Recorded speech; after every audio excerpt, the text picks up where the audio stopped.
So I'll do an introduction again because apparently everything crashed. It's Dice Naga Curse of Strahd episode 3. We're leveling up. So we're just rolling hit dice. Leah rolled up a 4 hit dice for a wizard. Josh, next, your D10 for a paladin, I believe. Yes, sir. Come on, big money. DM gets 10. Oh, roll low. Don't get a 10. Don't get a 10. 6. Would you like 10? Yes. Yes. Come on. Sammi. Tala. Come on, Sammi. D8 for a cleric? D8. Yeah. 7. I would like. Not bad. Where did that go? Did anything come up for you? Because it didn't come up for me. No. When I rolled. No, there's nothing in the game log, no. Again. Roll. There we go. 8. Oh, huzzah. Yes. Sweet. Tidy. Okay. So we're doing all right so far. You know what's going to happen now then, Tom? So D10 for you, dude, for Ranger? D10. 5. 9. Yes. Yeah. Here we Okay, go. looking good. And I've got good constitution and I've got the tough feet, so I'm looking all right. Okay. Nice. So let's have a look then. So second level wizard on 16 hit points. So good God. Paladin on 28, Ranger on 29, Cleric on 26. That's incredible, Sammi. That's hardcore. Yeah. Yeah. Okay. So let's take you onto map tools. Am I on?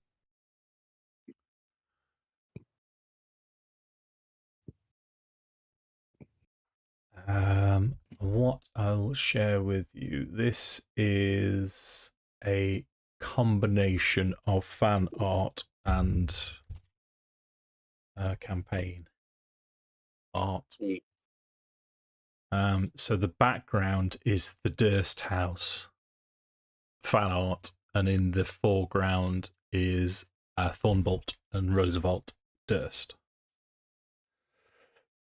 The reason I didn't show you this at the time is because you look at those two little kids and you go, I'm not going in there. I'm not having nothing to do with those kids. No, fuck that.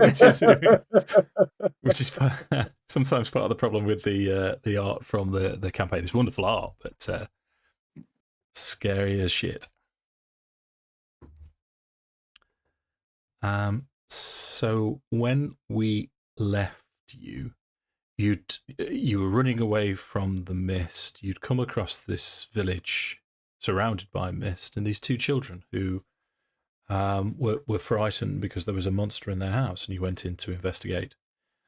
And the higher you went into this house, the further up the floors you went in this house, and the kind of spookier it got, and you were attacked by a suit of armor, attacked by a spectre, until you found a secret passage which leads to the attic, which is where you are now.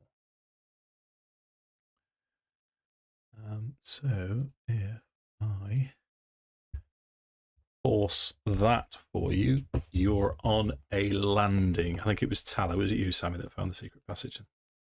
So, Leave so. yes. So this. Patches.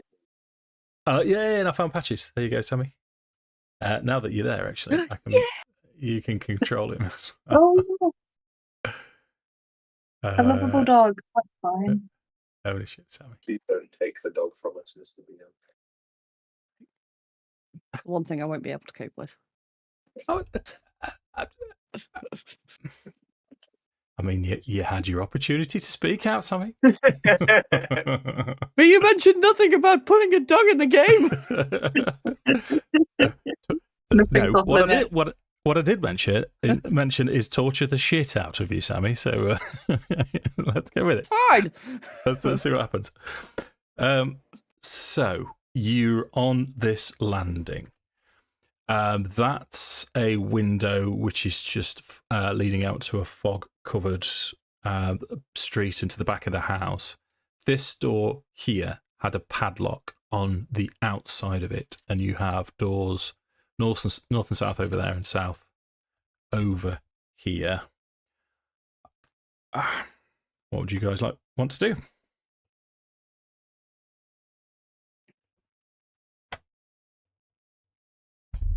Shall we go clockwise from this bottom door? So go round like that. Yeah, why not?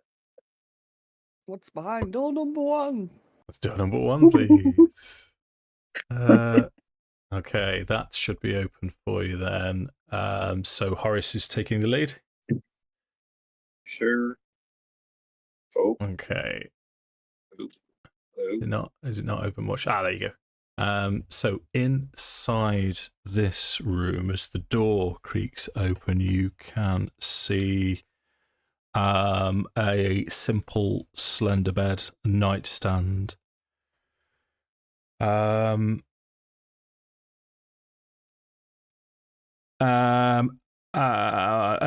else can you see? You can see there's a wardrobe, a rocking chair, and there's a doll on the window box just here. What does the doll look like, Dave? It's got a lace yellow dress, and it has cobwebs draping from it. Looks like a wedding veil. It's as spooky as you would expect it to be. But there's FYI, nothing I used else to of have interest those here. sort of dolls. Just Oh, open I went the door. to somebody's house once, and they were just all these dolls, just like almost coating every surface around, and their glazed eyes just looked like they were watching you the whole time. I'm like, Yep. no, Like with No, the thank you. porcelain faces that are painted yeah, and like the got the shiny shine on them. eyes. Yeah. Yeah. Ugh. In fact, as Horace steps in, this doll's eyes seem to be following you around everywhere you go. No. Burn it. Burn it with fire. They're in the background. I'm gonna pick it up. Sure. Yeah, it's very old and musty. You scrape away the cobwebs, and it's as you pick it up and lift it, the head starts to tilt to one side, and then it falls to the ground as it snaps on the neck and just rolls around on the floor, and it settles, looking right at you.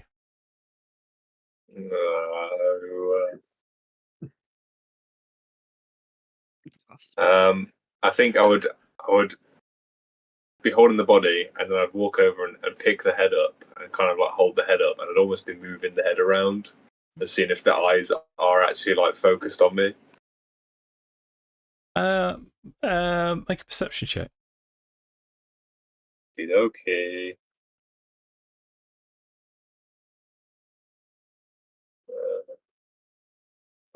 Uh, 21. 21. Nice. 21's good enough for me to say, as you've got body and head, and as you're following it round, you feel a jerk from the body. And as you look at the body, it's not moving. But then when you look back to the head, it was faced away, and it's now looking right back at you. What? So, I think you should put the doll down. Let's just leave the room and close the door. And as Barry just says that very quietly.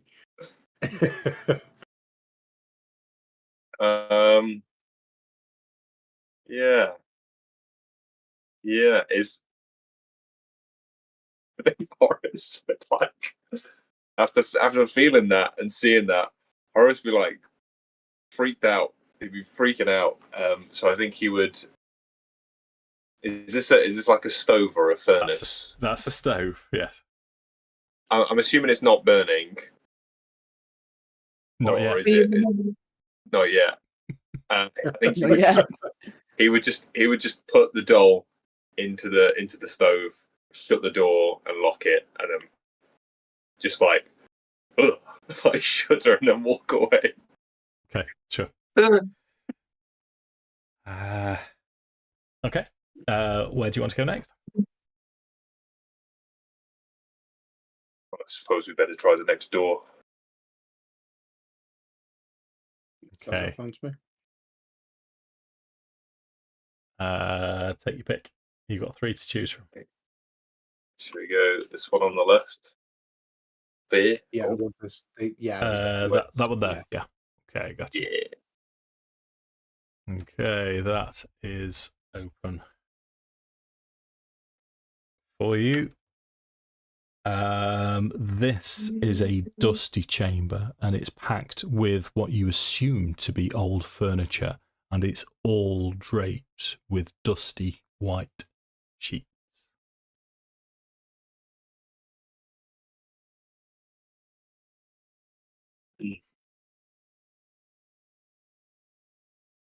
Can we tell what's under the sheets, like from the outlines, or is it pretty hard to tell what anything is?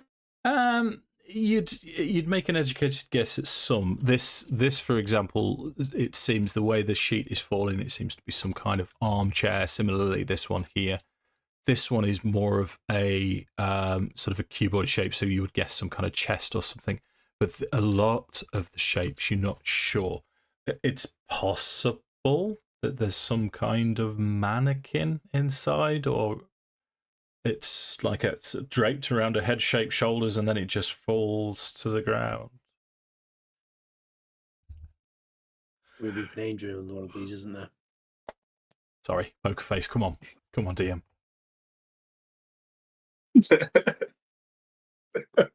Everyone's seen that the Weeping Angel episodes of Doctor Who, because that's what I'm getting here. It's horrific. That is awful. Yeah, That's such a good episode. Let's have a look. Let's have a look at this chest then, or this chest-looking thing. Okay, so as you reveal the sheet, pull the sheet back, it is as you've guessed, a chest inside, quite ornate. There's a lock on it, but as you sort of have a look around and lift the lid slightly, it doesn't seem to be locked. Sweet.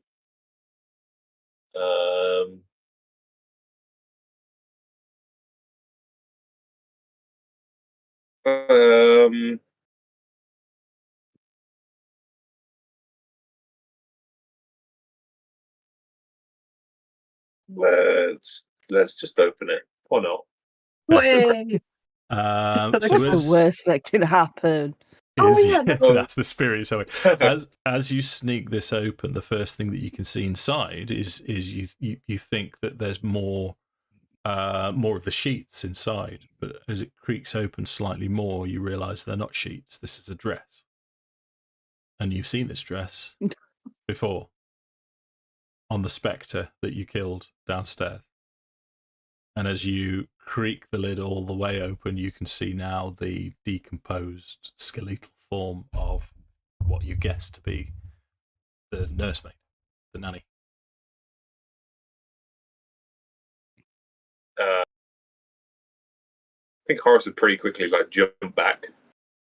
Being pretty surprised to see that.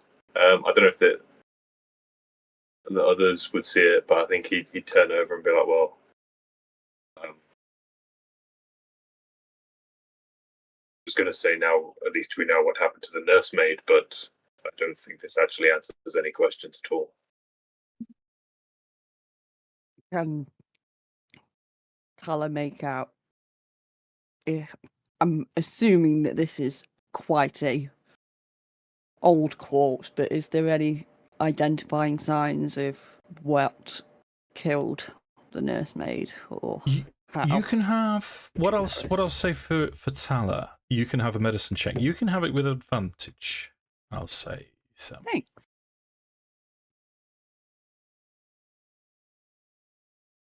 Yeah, brilliant. A dirty 20, please.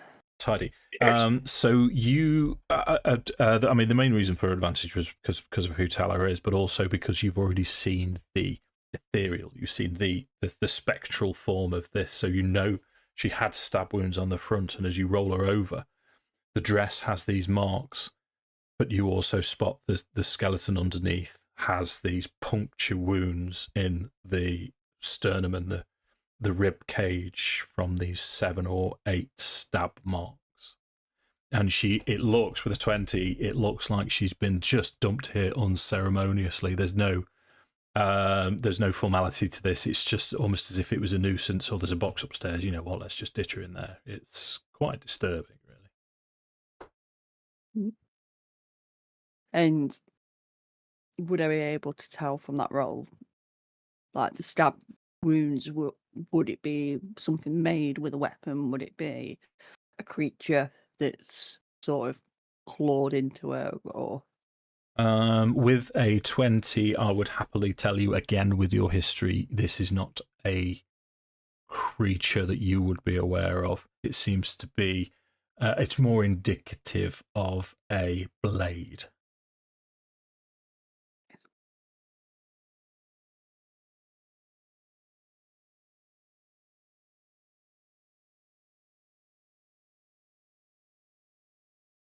Nice. Lovely. So I think Tala will turn around and go, wow, clearly our friend from downstairs, who is now upstairs, was chucked here, most likely stabbed to death. But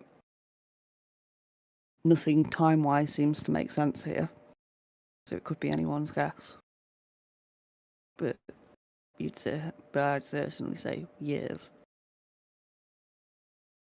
Complete time bubble, this house. Like upstairs and downstairs. Would Pippa be able to tell if there was something freaky with time as you've moved through the house? Have an Arcana check then, Leah. That's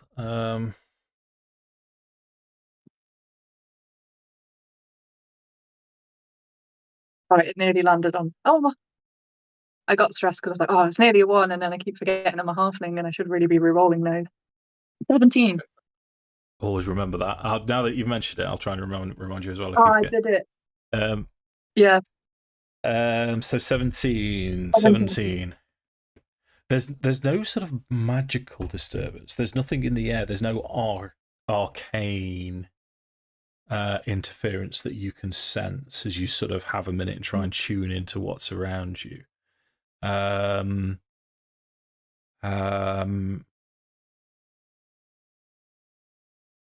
Yeah. So yeah, the short answer with the 17, as much as I hate to do it, is there's nothing that you can sense from an arcane nature, nothing time altering or shifting.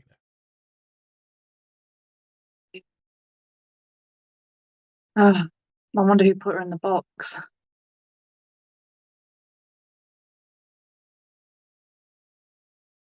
That is an interesting question. No drag Certainly marks in considering. the door. No. Again, so as you liaise with Tala with her 20 medicine check, there's no scratch marks on the inside as you look around. The corpse was a corpse before it was put in. It's been left and all the dust had settled, post being dragged here. Yeah, I mean, it's all dust covered. It's all covered in cobwebs. You've had to clear cobwebs and dust to get into the chest in the first place. Doesn't seem to have been disturbed for a long time. I'm now curious to see if there's any other dead bodies up here. Let's do the mannequin. Or the figure shaped thing. But Horace wouldn't grab the sheet. He would, after seeing that, he'd be keeping a distance. I can gust it off from a distance. So we could all. Saves me the trouble.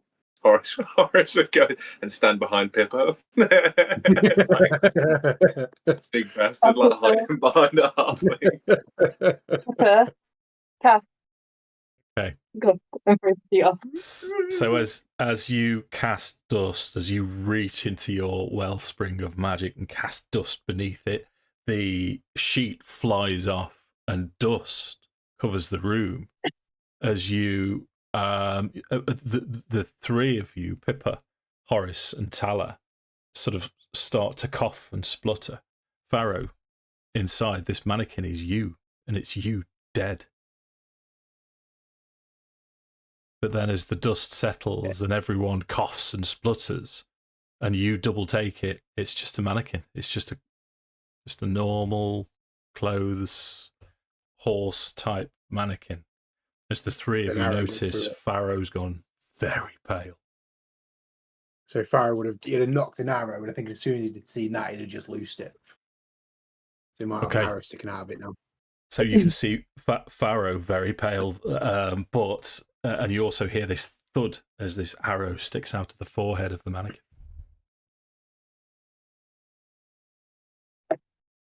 Kind of looking between Farrow and the mannequin, kind of be like, "Are you okay?" Yeah, just finger slipped. Your finger or your whole arm? Oh, I just lost grip. Yeah, the dust. Started choking.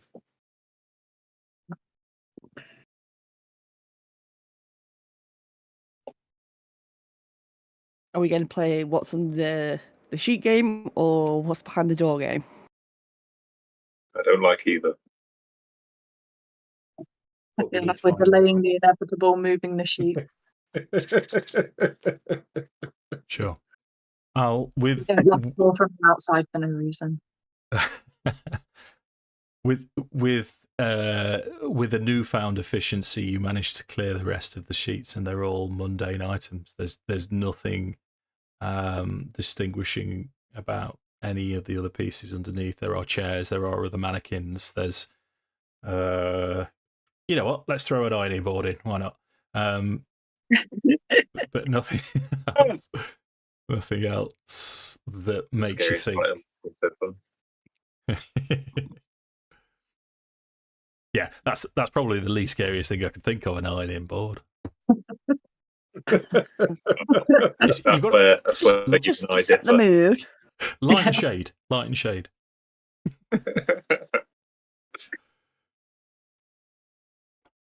Okay. What's behind door number 3 then? Is that a door I see to the south? Or is that a window, Dave? That's another window, yeah. All of these windows, they have curtains over, and it's the same mist-covered street that you can see outside. Okay, door number 3 for you, ladies. Gentlemen, Farrow doesn't retrieve his arrow, leaves it in the mannequin. Yeah, no worries, mate. Yeah, it's survived. So this is a web. Your arrowness. It's your one less arrow. He's not retrieving it. Okay, well, I do like it when you put these little spins on it, so I know that shit's staying there.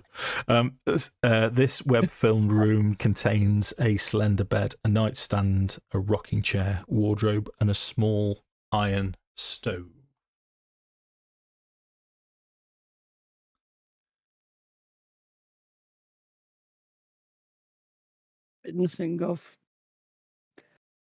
Nothing to pique interest.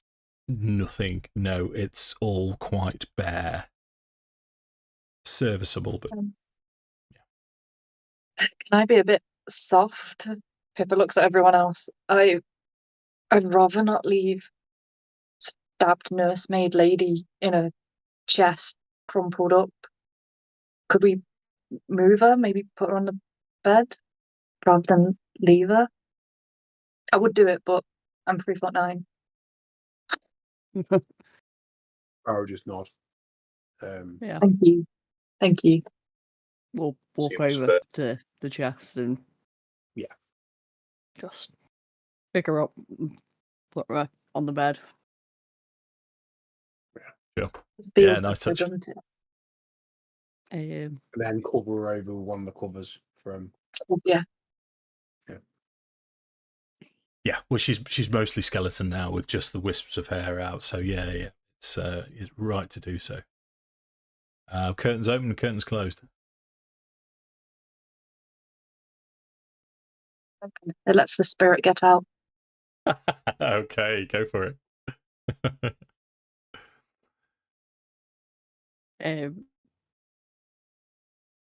Tala will probably put a hand on the skull as well, and she'll just say, "May the moon goddess be with you," and just kind of walk away. Okay, nice. Yeah, you get a sense of peace from this, whatever she was or whoever it was. Now you can feel it. A sense of well-being passes over you all very briefly.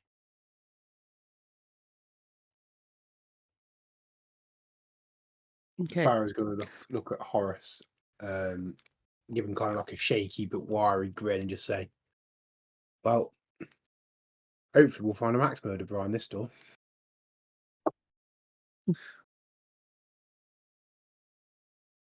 Well, it ought to be more fun than the ironing board. On that, he'll just keep the door. Well, this is the door with the bolts on the outside, the closed bolts. Yeah, please let him kick it. It'll be funny. Kick the door. And Do it. yeah, to be fair, he wouldn't be looking at the bolt or anything. He would just try and Yeah. kick it. So as you turn around and kick the door, this is a solid door. We can have an athletics check if you wish, Josh. Hell yeah. Yeah. Let's You're play gonna put some rollies force with a into door. Okay. Sure. 12. Yeah, it's you. I mean, as you're exchanging this moment with Farrow, it's a fuck it, let's see, kick the door moment. It's quite embarrassing for Horace as you suddenly realise, this door, and then you look up and look around this door. It's a solid piece, iron round the outside, and I mean, it's old. In fact, now that you see it, there's two bolts, one at the top, one at the bottom, holding this door closed. Farrow, completely straight faced, doesn't laugh, nothing, just playing it dead straight faced, doesn't say a word. I think Horace would almost get more uncomfortable by the fact that no one's laughing about it, and it'd just be like, he just kind of like almost like he'd have kicked the door, it doesn't budge, he'd have kind of gone flying back, but kind of like caught himself, and then like no one's laughing, it'd be like, oh fuck this, and then he'd like unbolt the doors and then just throw it open. Okay. So let's open that room for you. So this room contains a bricked up window flanked by two dusty wood framed beds sized for children. Closer to the door is a toy chest with windmills painted on its sides and a doll's house that's a perfect replica for the dreary edifice in which you stand. The furnishings are draped in cobwebs. Lying in the middle of the floor are two skeletons wearing tattered but familiar clothing. The smaller of the two cradles a stuffed doll that you also recognise.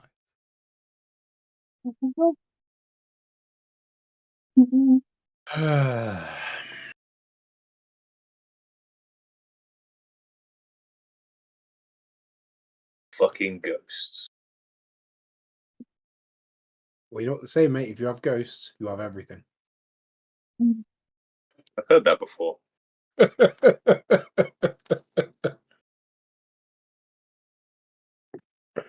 Glancing over at the crib, is it the same doll that should be in a stove right now? No. This doll should be in the hands of a small boy that you met outside. Same clothes, same doll. Yeah. Definitely recognise. I'll go up to bodies and I'd like to do the same thing to see if I can see how they died and how long it has been. Sure. So, what's your... okay. As you approach then, for Tala, your eye is drawn towards the bricked up window, and you can see around it on the wooden frame scratches. And then, as for some reason you decide to look around the door and the door frame, and you can also see scratches there as if someone's little hands have tried to claw their way out. And as you kneel down, settle next to these two skeletons, from either bed, two ethereal figures that you've seen before outside rise out of the bed. And it is the little girl, Rose, who just looks at you.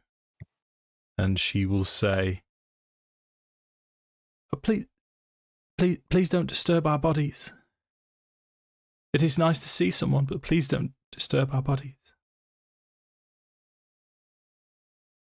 And I'll like move my hands away and say that is absolutely fine. Can you tell us what happened? We've seen you outside. Looks confused at this, and she said, we died a long time ago. We haven't been outside this room for a long, long time. In terms of what happened, our parents told us that there was a monster in the basement, and they locked us in here for safety. And she floats over to Thorn, who's sort of starting to cry a little bit, and she puts an arm around it, and she say, They never returned. Will you play with us?" She looks over all of you. Why did you lead us in here? This is I've not. This is the first time I've met you. I'm Rose. This is my brother Thorn. What's your names? I am Horace. Hello, Horace. Hello? Hello, Tala.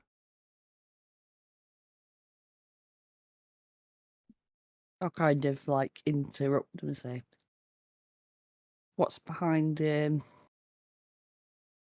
what was it you described it as? Like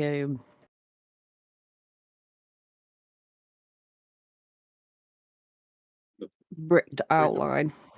The bricked up window. The window is bricked Yeah. bricked up. Yeah. She'll say that's the window. Mummy, well, Daddy put the bricks in before he locked us in here. I don't know why. Behind there is outside though, and we've.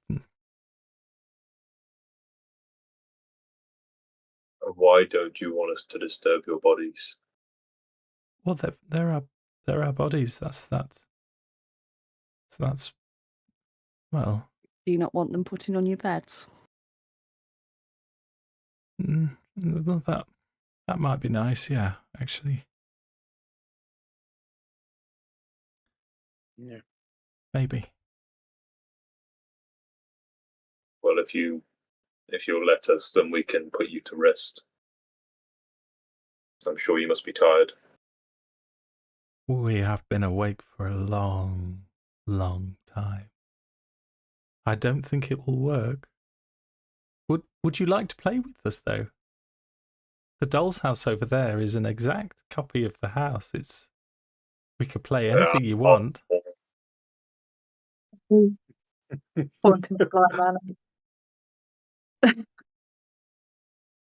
I think it's time for you to finally get some peace and quiet. And I am going to go and I'm going to pick up the first corpse and take it over to the bed. Okay. Yeah, so it's no hassle or problem for you to do in terms of picking. These skeletons have been here for a long time, and holding them together is going to be a little bit of a chore. What I'll ask, let's have another medicine check for Tala then, just I mean, I'm Um, happy to put them on one bed if it's Yeah, I'm happy to put them on one bed. Yeah, no, it's. I mean, okay, no, ten's still. I mean, it's. Yeah. So you manage to put them on the beds, and it takes you a little while. And while this is happening, Rose is still quite chatty, and she's wanting to play, and she's pointing towards this house and telling you where all the features are. And Pippa is listening intently. What's Yeah, this definitely room? would be. And what's this room? Yeah, we went in this room, like going through the rooms that we've been through. Yeah. Because we've not been in a basement, have we? No, we haven't found a basement. Basement in the doll's house. Is it exact like? And there's the basement. Well, as you mentioned this, and you're sort of playing with her, and what's this? What's that? And she'll say, "Oh, Daddy built a secret. There's a secret just over the way."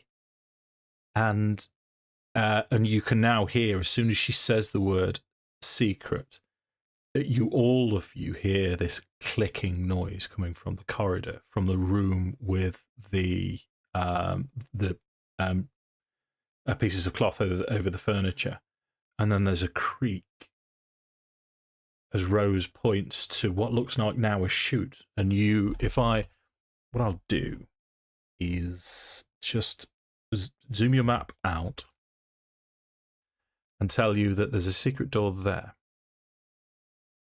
Nice. With a set of spiral stairs that goes down from that floor, this floor, there, ground floor, cool. And to the basement. Awesome. And she tells me about the secret. Oh, that's very clever. Well, Daddy made it. Daddy is quite clever. Does it go all the way through the house? All the way to the basement where the monster is? Well, we know it goes to the basement, and Daddy said that's where the monster is. Did you ever hear the monster? No, we've never. No,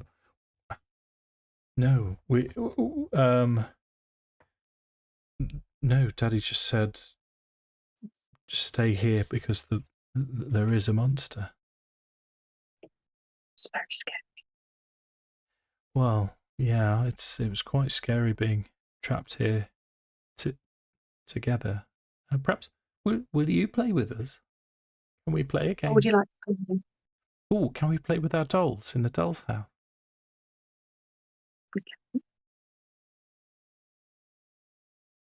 Yeah. So she sort of sits down and she starts inventing this little story with a doll. I mean, she can't touch or feel most things. As this is going on, she will say it is. Play the dolls for her. You tell me what the dolls do, and I'll play the dolls for you. Awesome. She will say it is safe for you to rest here if we will look over you. There's no one else here in the house now. We can't. No one comes here. It's safe. Just please don't leave.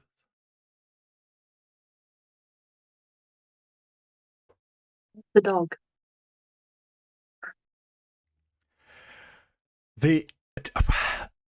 I mean, did the dog follow us? Well, did the dog follow Tala? Because Tala's the keeper of the dog. I will whistle in the dog. Look what we found. Oh, it's a doggy. Oh, look at the little doggy. The Patches starts heading towards the bones. I'm going to scoop Patches up. Be like, look how nice he is. Pretty great. Yeah, they love Patches and playing with the dog. Mm-hmm. So we can't leave the dog. You're not going to leave the dog up with the kids? Well, we can, but the dog's going to eat the bones of the kids. Awkward. The story that she makes up, does it have anything to do with anything, or is it just a made up a made-up story. It's not like the story of what happened. It's just a story that she's making up. With the doll's house. Ah, interesting. Yeah, so the story that she's making up is it's a story of Mummy, Daddy, and Thorn and Rose, Nice. and Nanny. And Mummy finds out that Daddy has been kissing the nanny. Yeah. Yeah, and Mummy gets I very thought, like, cross. make the dolls do things, and I'm like, okay, continue. And then Mummy, how Mummy finds out is because the nanny has a baby who is the mother of baby Walter. Damn. Ethan! It's like an episode of EastEnders. Right. But mummy being, and this is, and she'll sort of do the voice of the dad and she'll say, well, I know what you are now, and I know what you want to do, and oh no, please no, and she's doing the difference between the nursemaid and the dad, and she's making Mummy seem like the baddie in this story all of a sudden. And then there's sort of a bit of it's disturbing really, where Mummy and Mummy's friends attack the nanny, and the nanny screams, and then Rose and Thorn are told to go upstairs, and then everything's quiet. And then Daddy comes to fetch them, and then says, there's a monster in the basement, and you must stay here. And then Rose slams the door shut and locks it. And she looks up at Pippa and she says, that was fun. Oh, I really do love this, playing with you. Will you stay? Will you stay with us?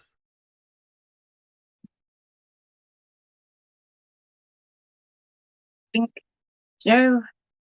in life, when we live for a long time, sometimes we have to do what we need to do, but not what we want to do. I would love to come and stay and play with you, but I need to do something different. That monster in the basement, how are you ever going to be free if it's still down there? Yes, but we were left here before. You're not going to leave us, are you? We will go and make sure this monster is not still in the basement. And then we will come back. Let's have 2 persuasion checks then from you both.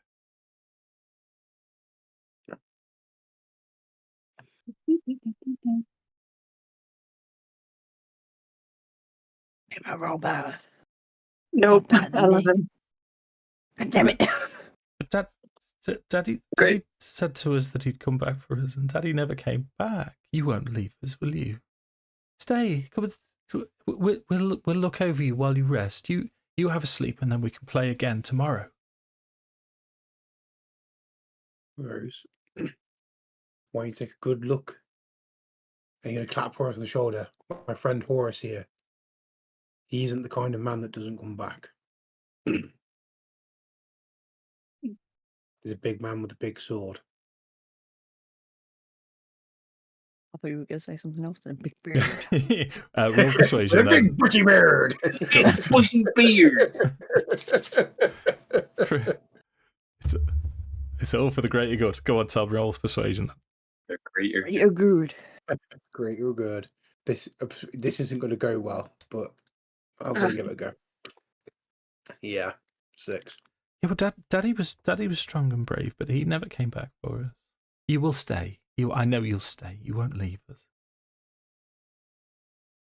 Horace would just be like, well, I bet your dad wasn't as strong and brave as me.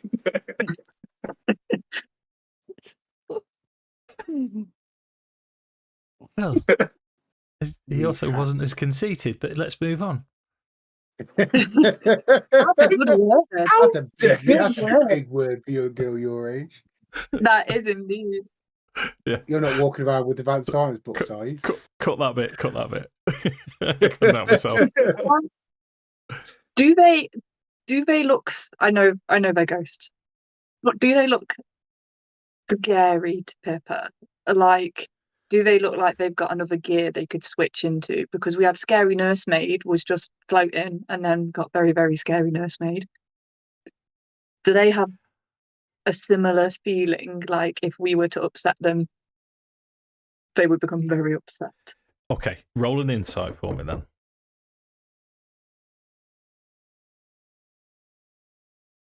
22, nat 20. Natural 20. You very Nice. much get the impression that regardless of what you say, they want you to stay and play with them, arguably forever. And in terms of, to answer your question directly, then yeah. But it's from a child point of view, so not kicking off, not rage. It's the bottom lip starts to wobble. It's the waver in the voice as they please stay with us, and then they automatically go into this please play with us as they go from one extreme to another. Do you not want us to find baby Walter? Wait, baby Walter, I'm sure Mummy and Daddy have looked after him, but we need someone to play with us. We've been alone for so long. You play with us, won't you, Tala? I'm afraid, and I'm going to kind of kneel down and say, we know that things have happened. We know that Daddy is the same as you. He is not here anymore. Your daddy has died. So he's not looking after baby Walter.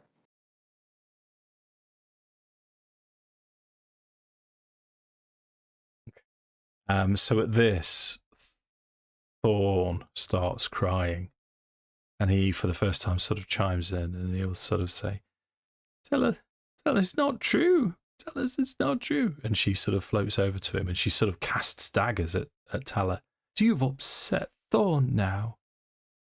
It's okay, Thorn. It's okay. I'm sure Daddy's okay. I'm sure Walter's okay. And these lovely people, they won't leave us.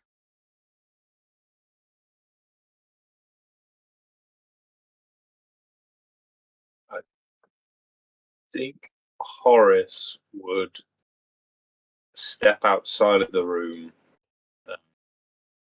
look around the corner. I mean, well, to be fair, yeah, We heard the creature down. If I may, just as you step out the room, would you make a charisma saving throw for me, please? Oh, Oh, oh no! that's your favourite save. You're a paladin, you'll be fine. Yeah, true. Oh dear. No. That's an 18. Okay.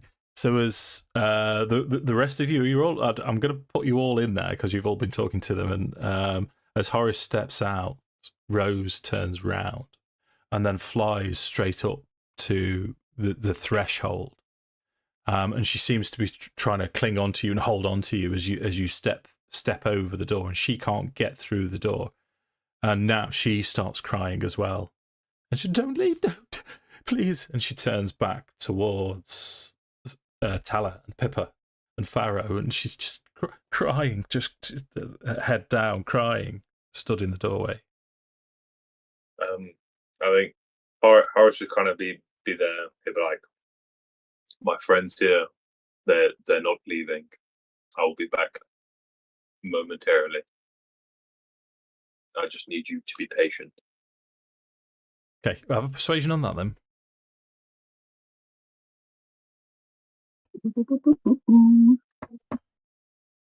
19. 19. So she settles a little bit. It takes some effort for her to do. She looks round and she'll say to Farrow this time, she'll say, "Oh, will you come and play with me and Thorn?"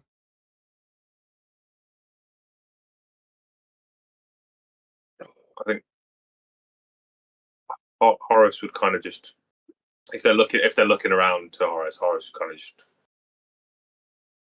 nod his head to be like, "Yeah, just buy me some time." What? What do you want to play? Okay, it's the doll game again. They're going to go through another game with a doll. So sorry, I'm leaping away from you now because I'm intrigued. Don't forget the house is pitch black. I'm not going far. I'm literally just trying outside the room, around the corner, just to get some like privacy from ghosts, but also from the others as well. Gotcha. Yeah. And then I think Horace would just kneel down and then almost try and like see if he can feel Mishka's presence. And he'd kind of call out. He'd say, Mishka, I know I have no right to ask anything of you, but in that room there are two scared children who may have similar experiences to what you yourself have gone through. Will you help them just now while we go attend to the matters in the basement? Oh, that's very good, Josh. So we're going to need a dice roll to see if this works then.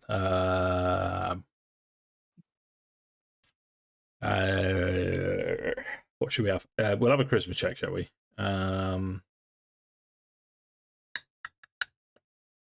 Riz. Yeah. Do you just want? I mean, you can have persuasion again if you want as your. Yeah. I mean, I think it's the same modifier for me either way. Yeah. Okie dokie. All right. Come on. Look, be a lady. Oh, 18. 18's pretty good, mate. So yeah, Mishka appears. She still looks crazed. As you saw her in the mists in the wilderness, she hasn't settled. This is whatever is in this land. And if you recall, she said the souls in this land can't escape. We're trapped. We're all trapped. But with you, sort of, your sort of heartfelt speech, you can tell she sort of sucks it up a little bit. She's a few years older than these other kids. And she will just say, okay, I will do this for you, brother. I will keep them entertained. I will play with them while you do what you need to do. But then we need to talk. We need to talk about this place because it is not right.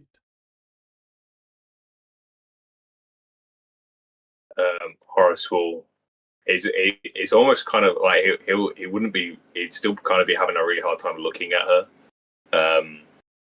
But he'd just kind of nod his head and say, fair enough, do this for me, and whatever you have to say, I will hear it. Okay, agreed. I'll go and introduce myself to these children, and you can see now. You know, Mishka, she's quite used to this corporeal form that she's found herself in, and she just goes straight through the walls, and you can hear her now in the other room as you sort of catch up, and she seems to have a little bit of a life back. She's the little girl that you grew up with all of a sudden, and she's straight in the room saying, "Hi, I'm Mishka. I'm here to play with you. Come on, what shall we do? I know, I've got a game." And she turns back towards Pippa, Farrow, Tala, and as Horace enters, and she'll sort of say, "Well, we don't need the grown-ups. You go, I'll look after these two. Right, what shall we play?" And as she grabs them by the shoulder, and sort of conspiratorially go into the corner, and even to the fact that Thorn sort of looks over and giggles, and then looks back towards this little huddle that they have as you can now leave. It's safe in here. It's the safest that you've felt in here, but you can now come and go as you please. I mean, if I was to just take a quick look at the doll's house, is there anything else that looks different to what we've seen, or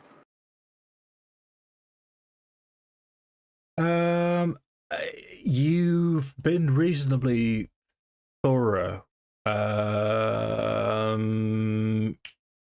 No, you know what? Give me a perception check, please, Sammi.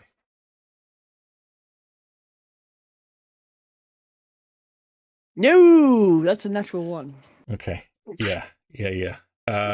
No, so there's no basement. It doesn't go beneath, but you know how to get into it now. The spiral staircase. It's. I mean, obviously, it's a warped design. Goes without saying. But there's nothing else that you can spot. It's fair. So, yeah, if we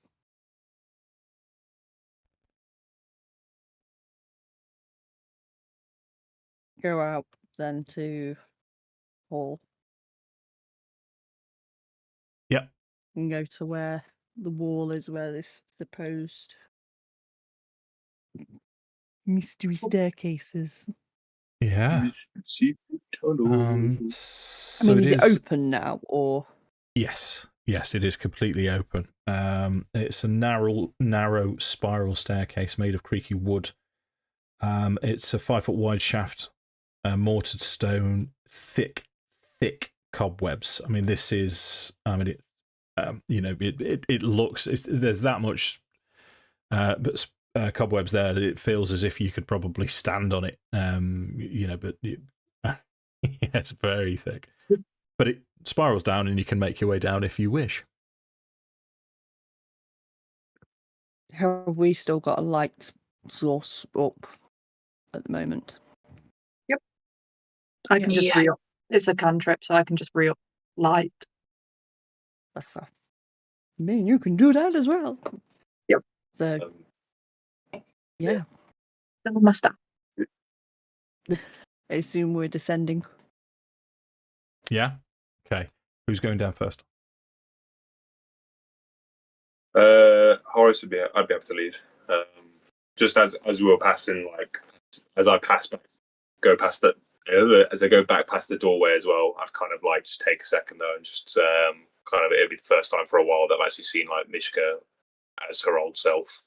So I think Horace kind of stand there, take it in a little bit, and then get on with it.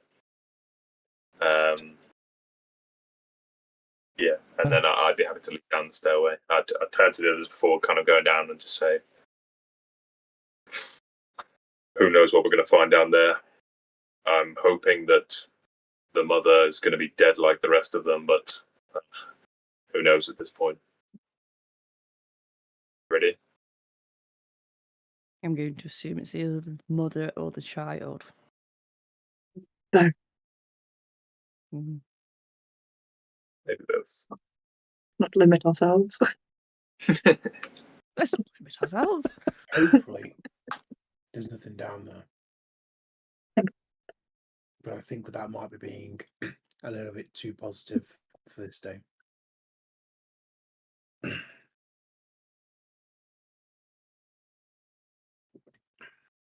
Okay, so the wooden spiral staircase from the attic spirals down. As you get Pippa would know this with your sense of direction. You can tell the different floors that you're going down, and you feel yourself from the attic to the second floor, first floor, ground floor, and then as you descend further, you can start to hear a noise, and it's almost like a chant, as Horace would be the first to hear this. And it's a way off, and you can hear a sort of and it's constant over and over and over again, very faint. The spiral staircase eventually leads to tunnels, rough caves underground. This was another one before, because I prepared most of this before AI was a thing, and I found this picture which I just loved. This is an actual gold mine, but I was looking for pictures to try and put you in mind of what you would be seeing as you Cool. descend. So it's been mud and stone chipped away. Every 5 feet, you have these wooden support pillars. Everywhere you look, it's as you get down to the basement level, the first thing that you notice Farrow do is sort of go to ground, go to one knee, and Farrow, you can spot for free, I'll give you this, that there are humanoid footprints going everywhere, and these are old footprints. As this constant noise. Sorry, Tom, go on. Yeah, so Farrow will kind of just say, definitely, this has definitely been traversed. But as he says that and you look at him, he's gone real pale again and really clammy. Doesn't look very happy. It's like he's under a lot of stress.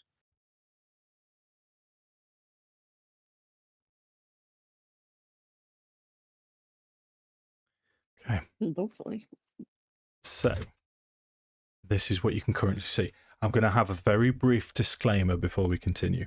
The map on the campaign, north is actually east.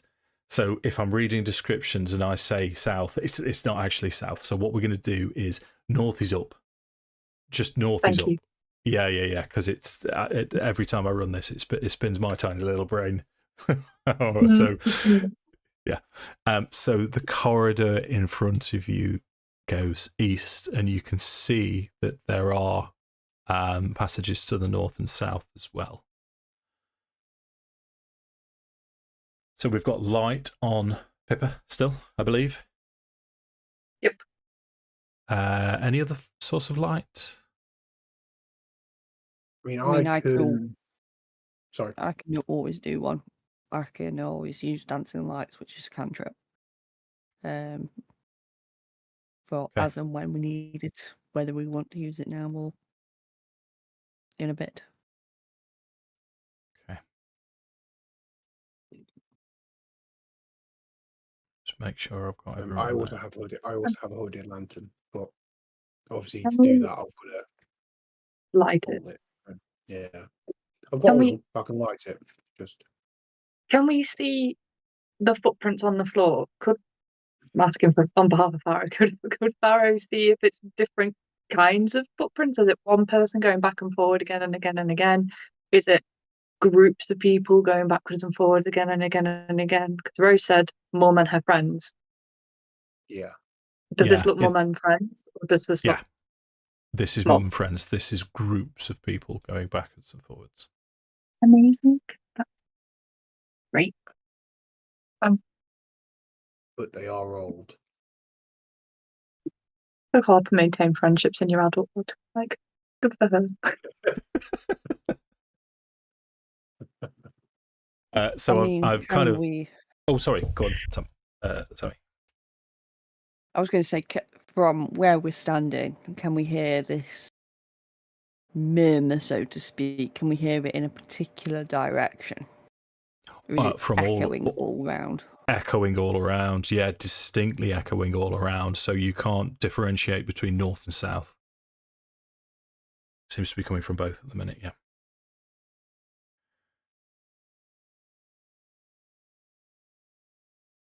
So I've inadvertently moved. Because I was just checking your light source. I've just moved Pippa out to here. So your light source. Let me just make sure. Yeah. So your light up to here has opened up what looks like a chamber. This is now in dim light, and there's a table down there. There's entrances. To the east, it seems to be like a dog leg there. North of you, it moves west, and then you have branches down here as well. Plenty of places to go. Should we go up and round first? That seems to be the shortest path. This one. We clear that first, and then work away around again like a clock. Okay. Just try to be methodical is all I'm thinking. Okay, sound. What I will do, if you just pop yourself there for me, Leah, just for a second, is as you start to move north to the east here, you could see there and there what looks like entrances, and you can make out large stone blocks that appear to be doorways. And you very much get the impression that with these stone doorways slightly ajar, that they're supposed to seal these little alcoves, these little passageways, and you believe that they are crypts.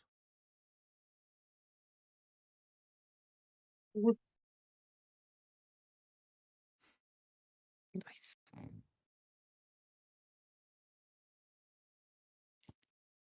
Want to keep going north, or do you want to check out the potentially empty alcoves? So Tom, the player, is a very by the numbers kind of player. So I would very much do, bop. Don't let me stand in the way of doing what your guys' characters would do. I think genuinely, Pippa would be walking around going, "Nope, nope, nope, nope, You know, evil here, no evil. nope, nope, nope, nope, nope, nope." What? She needs to stay round people that can take a hit. So wherever you guys go, Pippa would just follow. Or internally going, nope, nope, nope, nope, nope, nope, nope. I think to that effect as well, Farrowwood would actually say to Pippa, "Stay in the middle of us. We'll cover you, but don't get ahead of us. So stay in the middle." No intention on it. You lead off. Can we hear? Because we heard chanting. Can we actually hear where this chanting is coming from? All around. It's bouncing off the wall. It seems to be coming from everywhere, from north and south along this main corridor. So as you listen down this, it seems to be coming from here, and then you do that thing where you sort of spin your head slightly and, oh, wait a minute, no, it's there, all around. I mean, I think Right. Tala would be slightly concerned that there are potentially open crypts. So she would ask, is it worth investigating that first? Because I think anywhere we go, we're potentially going to get snuck up on here.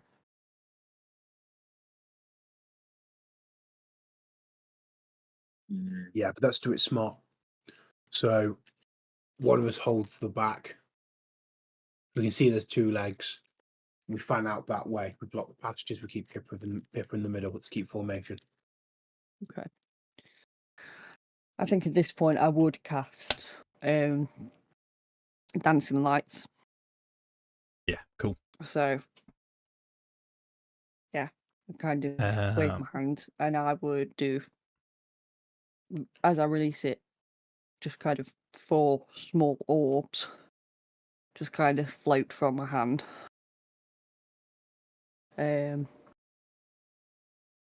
Just so as we can have like sort of 2 in front, Well, 2 at the front and 2 at the back, basically. Okay. What I've done then is I've put the light spell on your token. It's one of those complicated things where I need to faff about. Well, what I also need to do, I'm going to put a little concentration dot on you, so we remember that you've got the spell up currently. As Tala, as you look to the north and south down here, you can see that it's a crypt entrance. This one, the door is it's not fastened on. That is blank. This one has writing on it. You'd need to get a little bit closer to actually make it out. So yeah, I think at this point, Tyler would sort of hold up a shield and pull a warhammer out, sort of approach to Sure. This one down here. That on this door, it says Walter Durst. But the rest of it is completely empty. There's nothing in it. There's no coffin. There's no beer. There's nothing at all. It's just empty.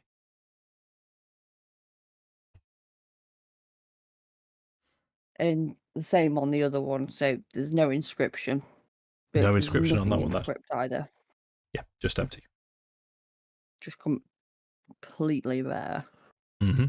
Are there any like drag marks on the floor to suggest that the door's open recently? Nope. Similarly to the rest of the place, there's footprints all over. They even go in and come out again. You can have, if you wanted to spend more time on it, you could spend sort of 10 minutes and have an investigation check if you wanted to. Yeah, I'll be happy to take that investigation if nobody else Sure. thinks they can. Yeah. I'll investigate. I want to know if there's dates on the inscription. I want receipts, not time frame. This has become the time episode for you, isn't it?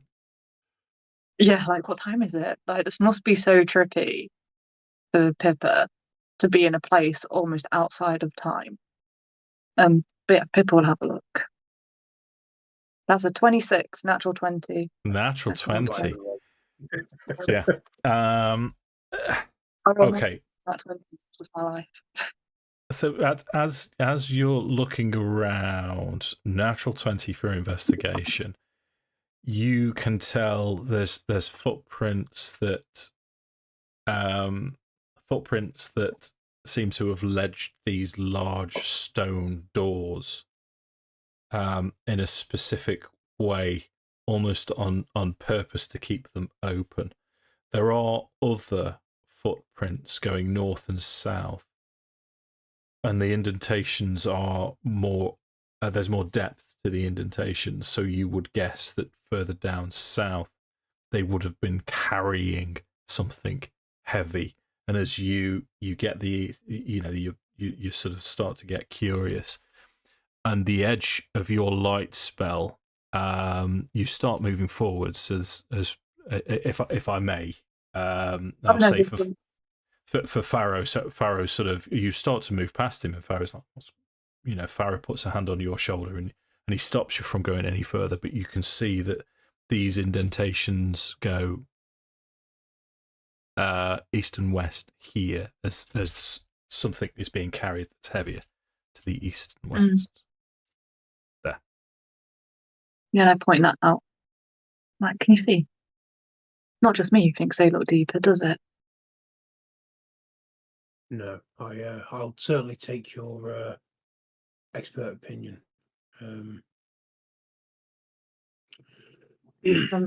Somebody's moving something big, something heavy. Yeah, Taking a few with them. that's I mean, for the sake of interest, yeah, I was going to say, is it worth us just sticking our heads in here, just to Yeah. see that it's a dead end? Yeah. Sure. So what I'll do, if I may, I'm just going to grab your token, Sammi. Just Okay, pop, because you can send your dancing lights down a little bit. So if I just reveal that for you there as your dancing lights goes down, this looks I mean, for where you are, it looks reasonably comfortable, considering that you're underground and it's dark and damp.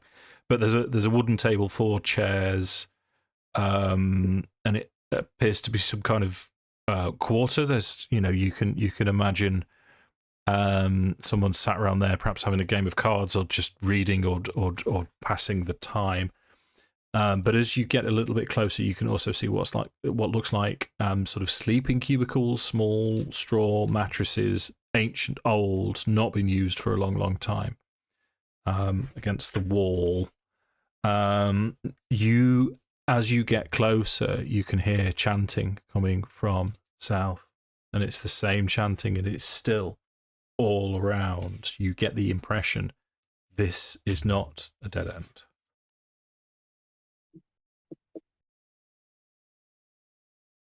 So I'll relay that and say it keeps going, but there seems to be a clearer direction of sound. Right, let's head the other way then. If we think that might be the way forward, let's go the other way, clear the dead ends, make sure nothing comes up behind us. That's what we want to do. Okay.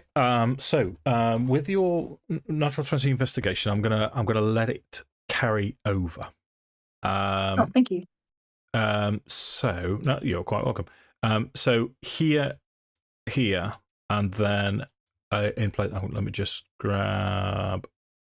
Pippa. There you go. So you've now got 4 of these crypt entrances, and in order, this one here reads Gustav Durst. This is Elizabeth Durst. Then you have Rosavalda Durst and Thornbolt Durst. And the reason I'm carrying over your investigation is here, where Pippa currently is, and here, whatever they were carrying, they've put down on the floor. And it's only light now that you can see it, but there's indentations of something coffin shaped resting outside of these sealed What could it be? crypts. Well, you will go ahead and roll natural 20s, curse you. No. I The point coffin's out not there now. somebody lay a coffin here. Yes, and then obviously picked it up again as the Well, moved indentations it. have moved. Yeah. And it steps backwards and forwards like they've potentially emptied each one Mm. and moved the coffins, but we know the bones of the children are upstairs. It's all I'm going to say is with the again natural 20 is you get the impression that the coffins were interred into the crypts and then the crypts were sealed. Okay, cool. Behind. Yeah. Okay. Somebody's clean. Let sleeping dogs lie. Yeah. Yeah. So there's bodies that have been put in the crypt, but we've found other bodies. Well, assuming that the actual bodies are actually in the house upstairs, so they've put just random Empty bodies in the coffins. crypt. Or empty coffins. Or have they been sealed, opened and resealed? I mean, why would they have tombs for Rose and Thorn so early anyway? Yeah.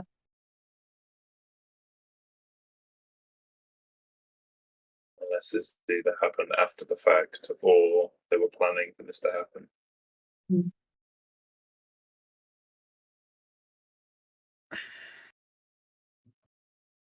Don't suppose we'll find many more answers. No. No. Either way, it's creepy. Seems purposefully done. There's a plan. So we move And down. the crypts, sorry, Dave, the crypts are sealed now, so they are sealed crypts as they stand, Yes. other than Walter's. Yeah, Walter's and the blank one is open, and the entrances to each of the other crypts, as I've said, you've got Gustav, Elizabeth, Rose, and Thorn, clearly labelled. Okay. But the What you entrances betting are the sealed. blank one was for the maid? Yeah. Maybe. Why they were potentially buried next to each other. Yeah. Yeah. That's why they're away from the rest of the family. Yeah. That tracks. Should I add that to my notes?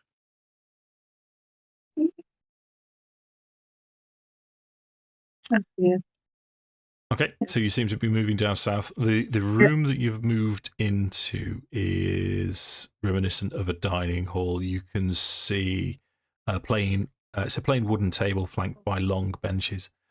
Mouldy humanoid bones, rather disturbingly, lie scattered around the floor. And in the corner, in the east corner, there is a dark larder. In terms of access to this room, it seems to open to the west and a dogleg to the south. I was too zoomed in. Have you got it? Happy? Yeah, I got it. Yeah. Okay. Focusing too hard. So I've just gone to stand using my light in the middle of the room so we can see as much as we can see. Yeah, perfect.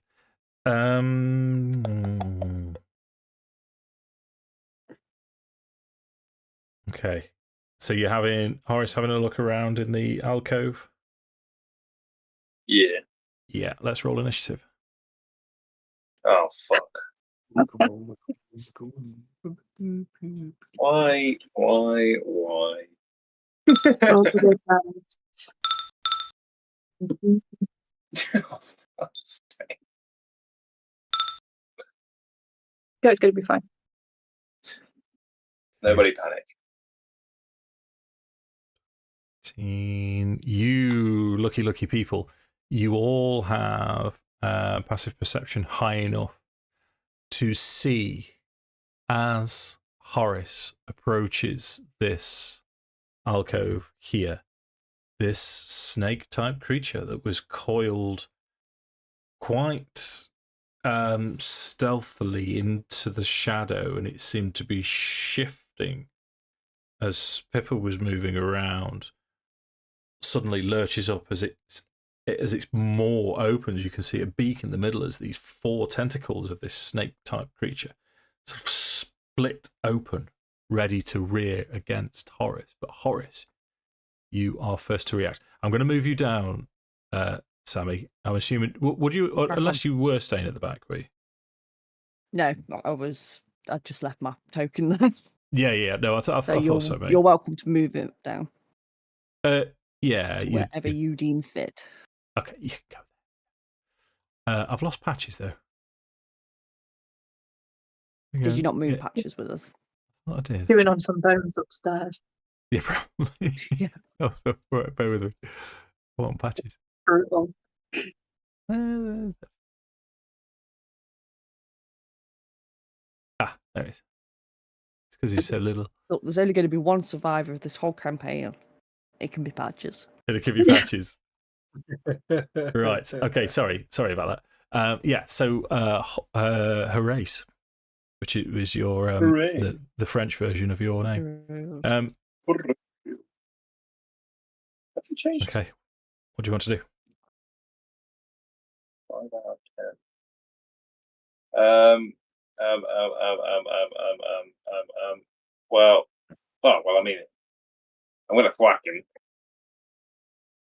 I'm gonna hit this fuck. I was just checking something. When you hit a target with a weapon, you can roll damage dice twice. Okay. Yeah, I'm gonna take a big old swing at him. Mm-hmm. I think, yeah, like seeing this big maw open up, Horace would almost like jump back and just try and like crack down with the greatsword. Let's have a go. 17 to hit. 17's going to hit. Roll your damage. Yeah. So I realised I took feat at the start of the game, which I haven't been using. Savage Attacker, so I can roll my damage twice and then pick whichever one. I actually forgot that I had it, so I'll start doing that from now on. New characters, dude. What we do.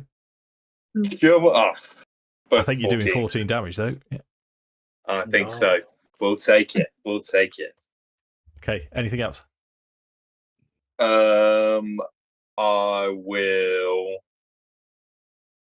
I'm gonna get out of the way. So I'll then duck around the corner towards.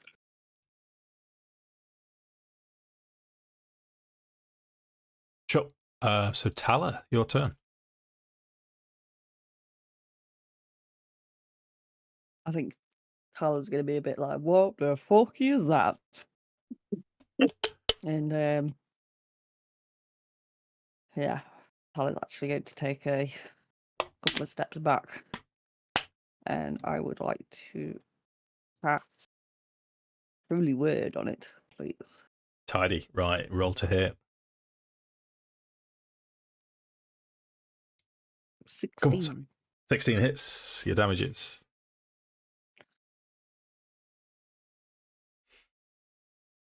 Four. The sound. Anything else from you? No. Okay, Pippa's turn. Nice and simple. Nothing exciting. Whip it with a fireball.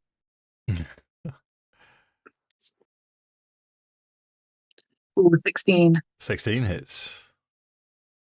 Boop. Or no, 2 damage. 2 damage. Creature. It's taking beats. And- Anything else? And she'd like to drop down because she's kind of was stood on the table to try and give as much light as possible. She's going to herself look and not using an action, but hide down Gotcha. below the table, but then hold her staff up so everyone can still see. Up periscope. Okay. Good luck, guys. So the Grix's turn as it's now uncoiled itself. This thing is quite long, powerful muscles as it moves closer into the center of the room, and its tentacles, these 4 tentacles, sort of lash out at Horace. Ooh, that was close. Rolling 12 to hit. Misses. And as the tentacles lash out, this beak snaps at you as well. 14. Misses. As Farrow takes a turn. So Farrow's going to charge in. Yeah. So 5, 10. I want to get to there, if that's all right. That's flanking. And then he's short sword scimitar out, and he's going to take 2 swings. Okay. Well, that's an 8 to hit, which I'm guessing misses. It does. And then the short sword is a 24 to hit 24 with hits. the offhand. Yeah. And because I've got 2 weapon fighting now, I can have a modifier to my damage. Hey. A minimum damage of 5. No. But in fairness, he's still very clammy.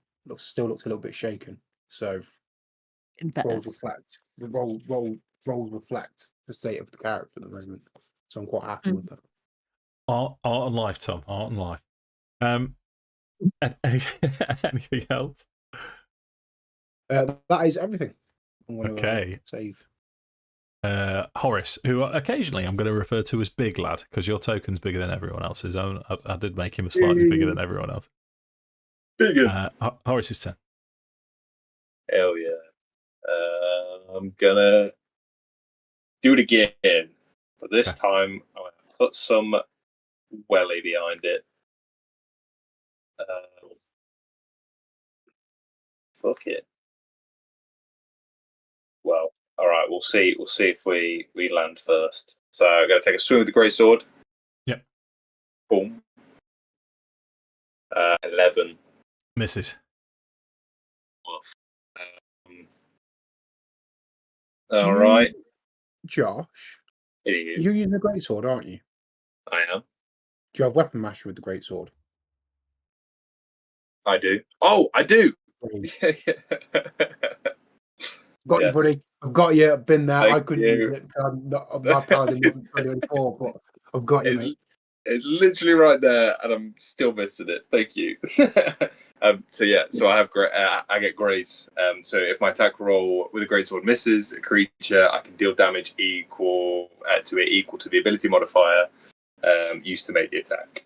So +3. So I do 3 damage still from the grace.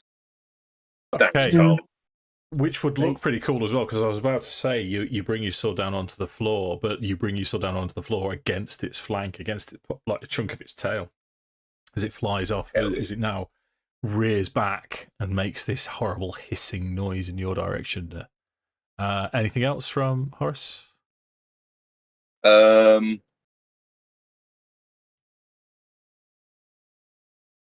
will, as a bonus action, cast.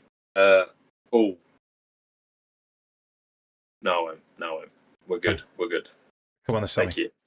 Tala's turn.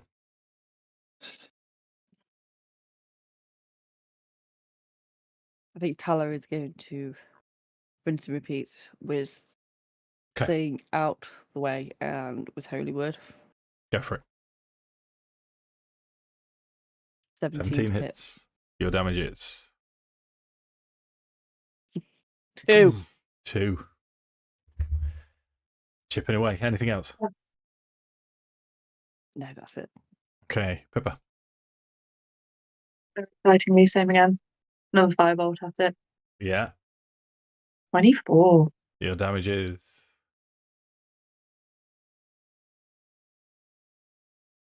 2. That's good. chip. Well, it's obviously Chip it's not away. good, but also that's nice. Anything else? And then she ducks back down. Okay. So the grit now is already looking towards Horace. It's going to continue to try and tentacles swing towards Horace. Yeah, 9. As Horace, you just managed to dodge to the side. As you dodge, you're slightly distracted as the beak snaps. 17. Hits. Yeah. He starts chewing on you, munching through your armor for 5 points of piercing damage. Ooh. As Farrow takes a turn with the slightly distracted Rick. Okay, so rinse and repeat again. Yep. Scimitar short sword. See if we can do it this time. That's 14 to hit. 14 just hits. Yes. Another minimum damage of 5 slashing. Okay. Level short 2. sword. 19 to hit. Yeah, your damage is That's better. That's 8 points of piercing. 8 points of damage. Anything else from you? No, I'm good. Oh, we should be rolling with advantage. I'm flanking. Yeah. Too late now. Yeah. Horace's turn. That with advantage. Horace is gonna push the Gricker, always kind of like recoil as he's kind of like munching on him. He's gonna take an arm and just try and like barge him off, and then he's gonna take his greatsword, overhead swing, try and finish this fucker. Big scream. 14 to hit. Yeah. 14 just hits. We're flanking, mate. So you can roll flank. All right, we'll see if we can do it. Thank you. It's a fucking nat 20. Yes. Let's have it. Again, thank you, Tom. Or Mate, I what's got that? myself. 4d6 plus 3. Plus 3. Yeah. Do I? I guess I get. Do I get to roll twice the damage twice with a? One will probably be enough. I need to choose, so yeah. Oh, maybe it won't. I would like to roll that again, please. I think What it the might fuck? be worth it. That's horrible. Yeah. That's a Oh. horrible roll. 17 plus 3, 20 damage. That's So More do you, like it. do you want to do 8? Ah. Do you want to do 20?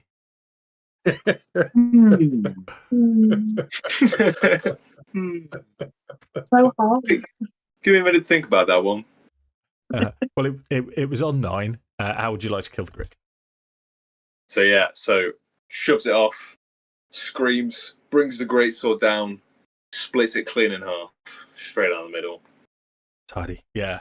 This. I mean, Farrow would probably be able to give you a little bit of lore of these things. They're trash eaters. They're scavengers. Obviously, it's crawled into here to try and find somewhere, and they're also ambush predators. So you're pretty sure that you've dealt with the menace now.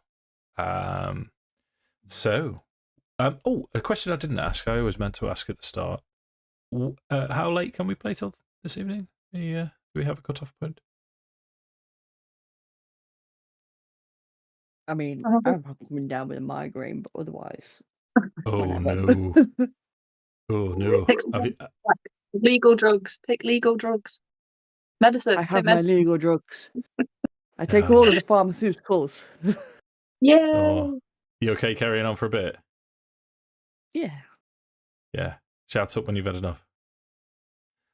Okay. Okay. Yeah, Just go right. to sleep. It's fine. What do you want to do now? Barrow's going to look over at Horace and just say, "How you feeling, big lad? You all right?" That was horrible. I never want to see one of those creatures again. They're kind of common trash eaters, mate. I can't guarantee that, I'll be honest. But you're all right. Do you need a bit of kind of back to his herbal, like his like healer's kit type deal, like his herbs and? Oh no, I think I'm okay. Just now, thank you.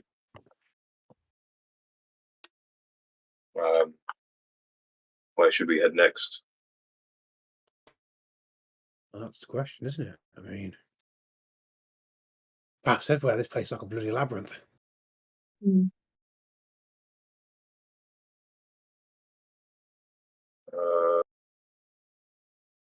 What do you two think? You'll turn to Pippa and Mm. Tala.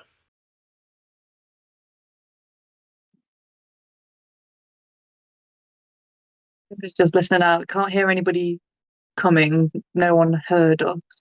The chanting's still like the chanters are still chanting.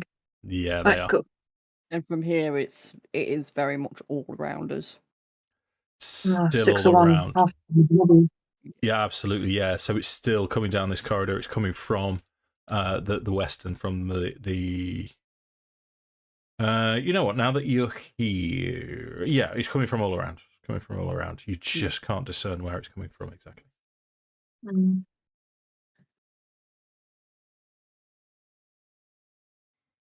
We can either keep going south or we can backtrack and clear what's behind, quote unquote, behind us.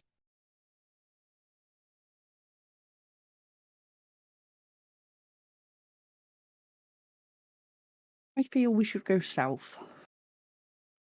South it is. Always like going south. Feels like you're going downhill. Way.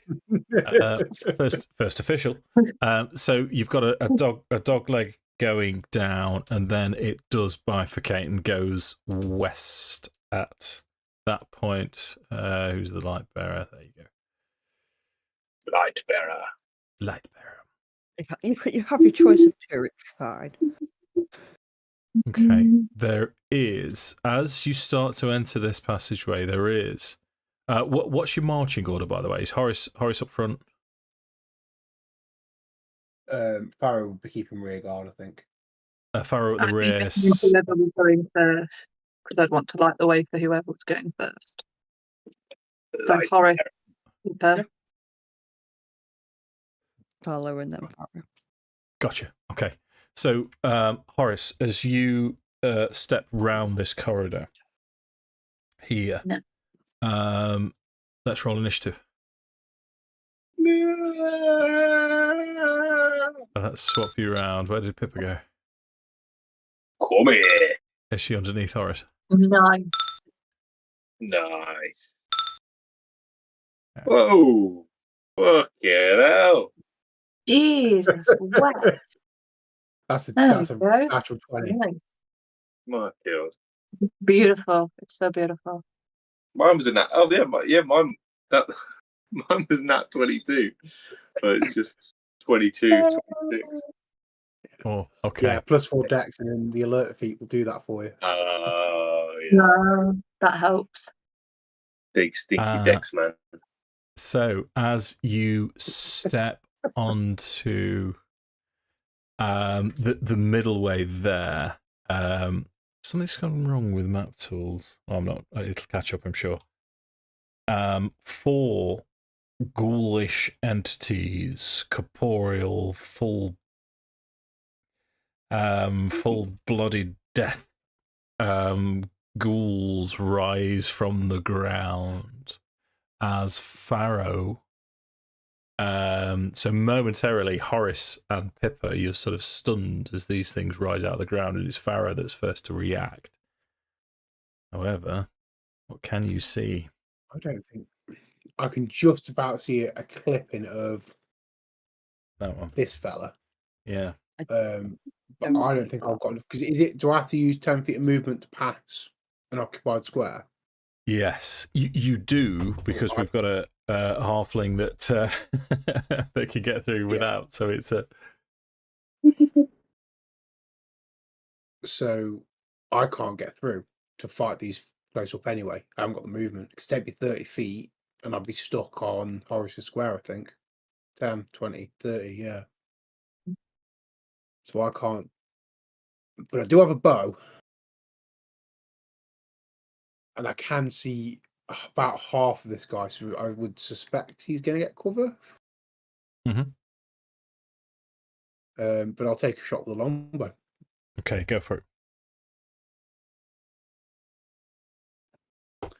That is a 23 to hit. That hits, mate. Let's just move Pippa to Oh, there. sorry, There I we should go. have started bonus action. I will drop a hunter's mark on him as well. Oh, okay, mate. Got you.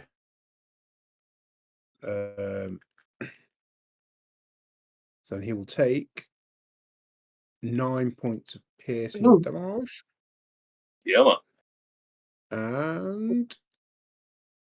and 5 points of force damage. 14. We'll take it. Okay, anything else?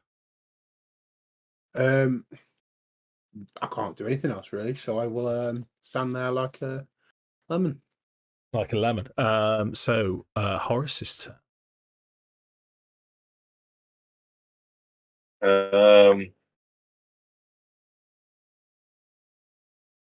I think I'm gonna choices.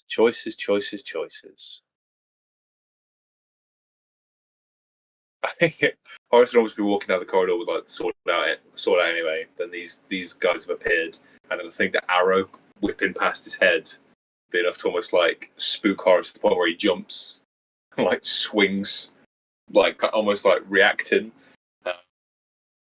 Take a swing at the ghoul in front of me. 11 to hit.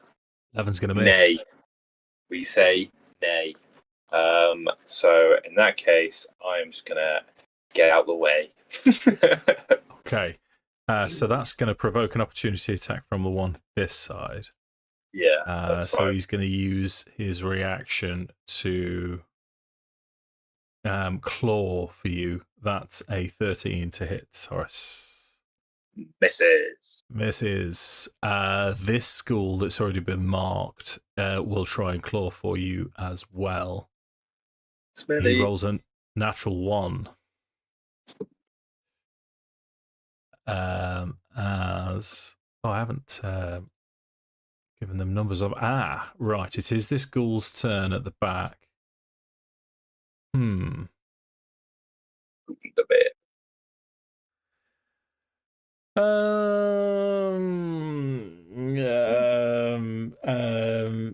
Leah, would you roll a d4 for me, please? 1 and 2 is you.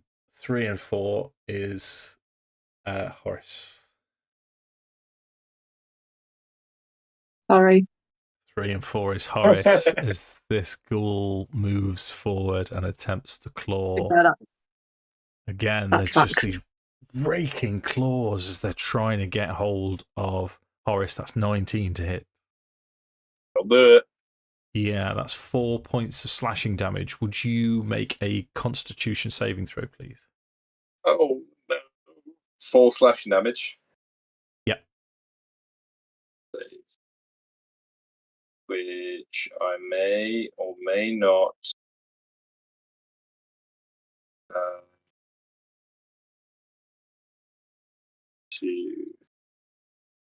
Does that count as a D20 check? Like, I realised because I've had exhaustion.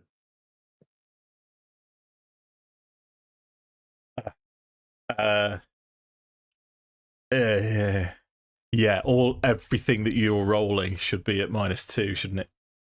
Because you haven't rested. No. To be fair, it's all been high rolls. So, like, I mean, the big ones was like the 18, 19, 18, which would have been 16, 17, 16. Yeah. I'm sorry. I completely forgot. That's all right, mate. Don't worry. It happens. I think we all did. Save. Yeah. Constitution save, sorry. Yes, please. -2. That's an 8. You are paralyzed. Oh, good. Until the end of your next turn. This is... Oh, great. So the ghoul... I'll tell you what. Let me now call this ghoul 1. Now I know where it is. 1. This one I'll call. I'm going to be doing this every round if I don't do it now. 2. I didn't realise that when you hovered on map tools over these the like scary people, it actually came up with pictures. I felt like just been traumatizing myself. I'm like, oh god. Oh my god. I add them especially for you, my dear players. I was like, oh look, a person. Oh, a different person. Oh, a different person. No.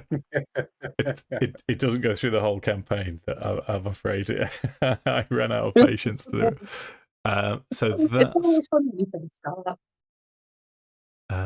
Ghoul 2 now is going to try and charge past his fellows. So he's going to be 5 there. That makes it 15. That makes it 25. So the best he can do is move to there. And he now is going to try and claw towards Pippa. You can move away from your screen, but I'm still doing it, Leah. It's claw. Alex is Hey, it's going to be 13 to hit Leah. Pippa.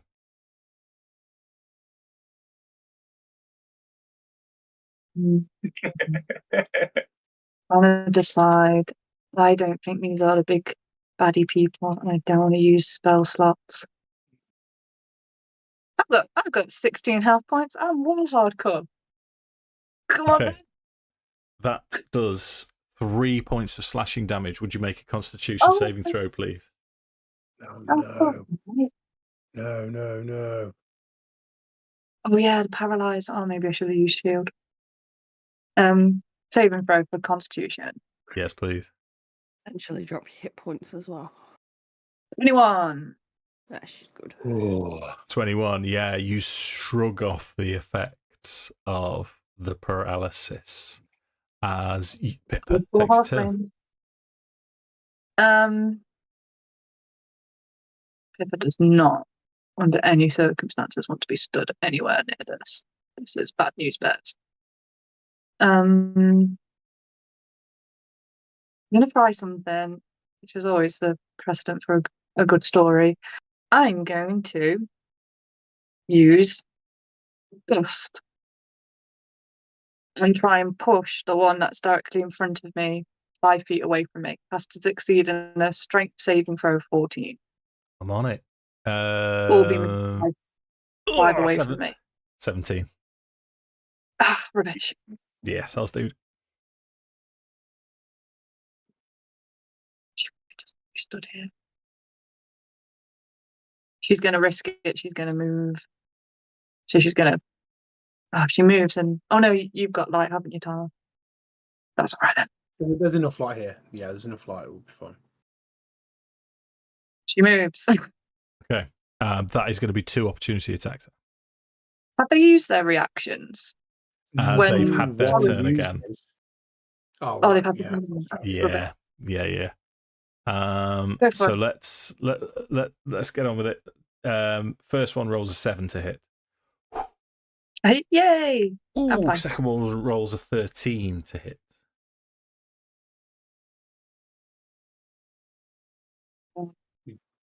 Flip's sake. Gonna use. Oh, can I use shield? Can use shield as my reaction. Yeah, you already cast cantrip. Weak use of shield, but I will use shield, which will put me at the lofty height of 15. Okay. We need to get you some armor. We need to get. Mate, I'm squishy as AF, and I have an armor class of 10. You do have mage armor, don't you? I haven't cast it. Okay. At least you have it. I have it, I just didn't use it. Yeah, no problem. And it would have given me an AC of 13. So I still would have taken it. Okay. So this Retroactively. claw bounces off this arcane mystical shield that Pippa conjures. Pippa's now safe as Ghoul 3, which, where are you? Ghoul 3. You're there. Bear with.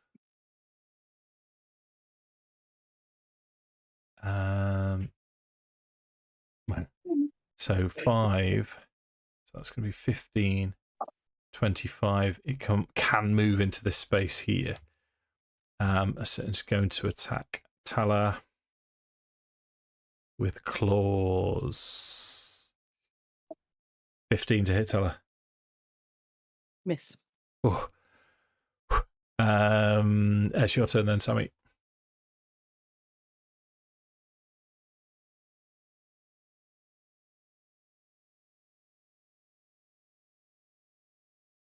Assuming as there's this one right in front of me, I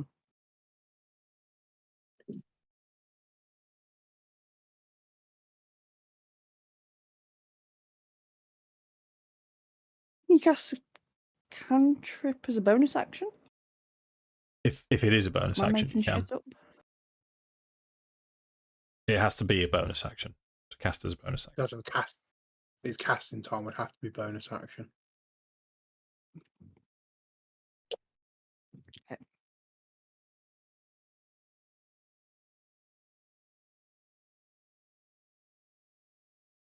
Oh, wait. My brain is learning things. And in pain whilst learning things. Yeah.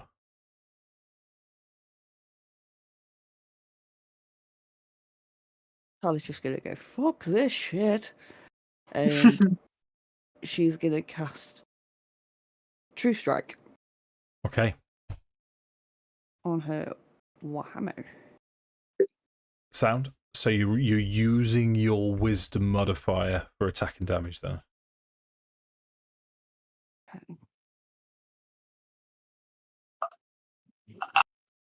So if I just roll a d20 then.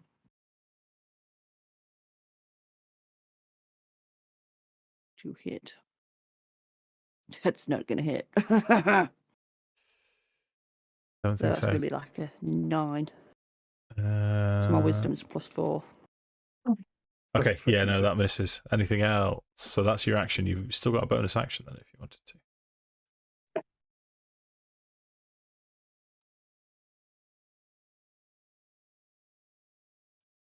Mm,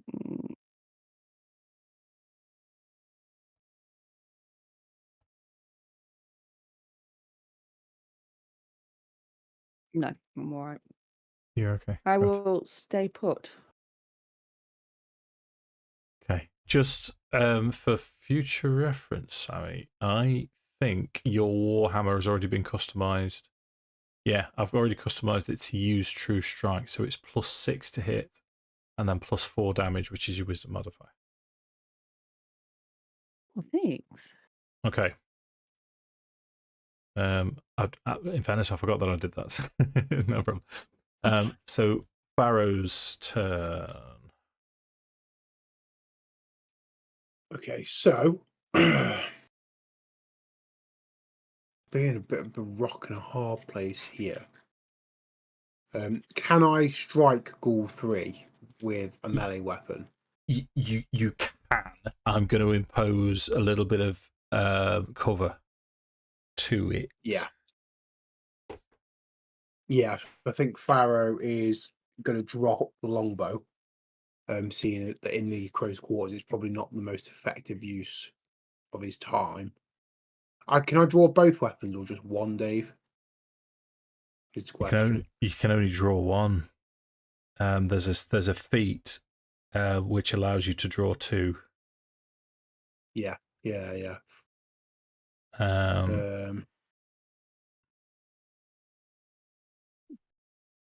Okay.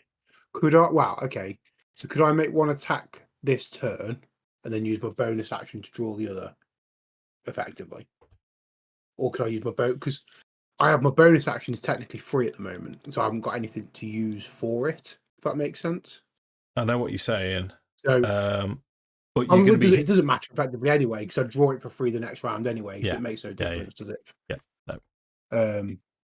But I will draw the scimitar and attack with the scimitar for the simple fact of trying to set myself up. Sure. Do you know what I mean? Well, no. I'll take the shot at Ghoul 1 with the bow, then I'll drop it, draw one, and I can draw the other one the next time. Does that work? It does. You'll be shooting with disadvantage.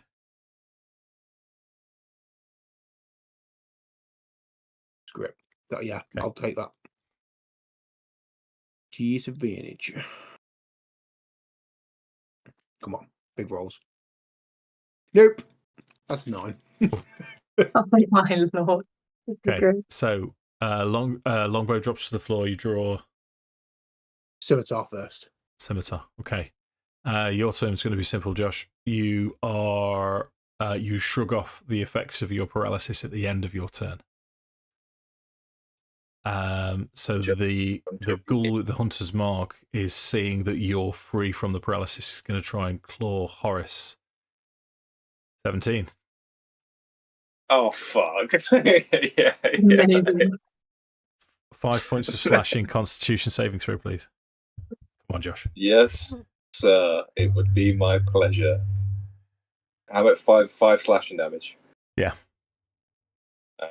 The Constitution save with -2 for exhaustion. 10. 10's enough. Oh, thank God. No. However, Ghoul 1 is going to attack.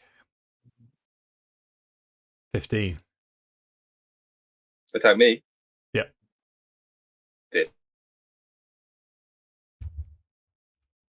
Sorry, you make a Oh, panic. Josh is gone. Josh is gone, man. I'm sorry. My That's iPad okay. died. 15 misses. Okay. I'll be back momentarily. Yeah, it's okay, mate. Ghoul number 2. Well, I'm going to hit you again, dude. Ghoul number Don't 2 do it. is going to move into this space. He's sort of clawing around now. If you view these as sort of a Walking Dead scenario where they're all grasping round and grabbing, clawing round each other. It's a claw attack. Yeah, it's going to hit 19 to hit Horace. That'll do it. Yeah, 3 points of damage. Constitution saving throw, please. Yes, sir. 3 Come on, damage. mate. Come on. Constitution save. Cool, mate. Big Yeah, damn heroes. it's a nat Yeah. 20. Okay, Pippa's No. turn. Can I firebolt from here? Yep. I can see this You one can here. see, yeah, if you click on your token, it should give you line of sight, or hover over your token, it should flash up the line of sight, so you can see Yeah, so I one. can see Ghoul. Sorry, I can see. I just saw the picture again. I can see him. Ghoul free, I think it is. Yeah. Little cheeky firebolt, hopefully. 25 25 hits. with 5 damage. Tidy. Okay. That takes us to that ghoul, who is now he's still facing Tala, so it's going to be attack against you against Sammi. 14. Miss. Sweet. Tala's turn.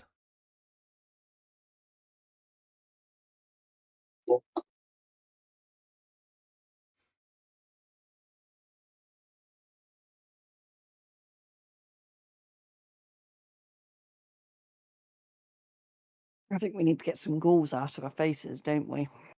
Mm.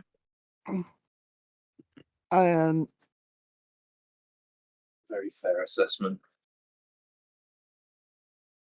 Tala is going to use her channel divinity of turn undead. Yeah.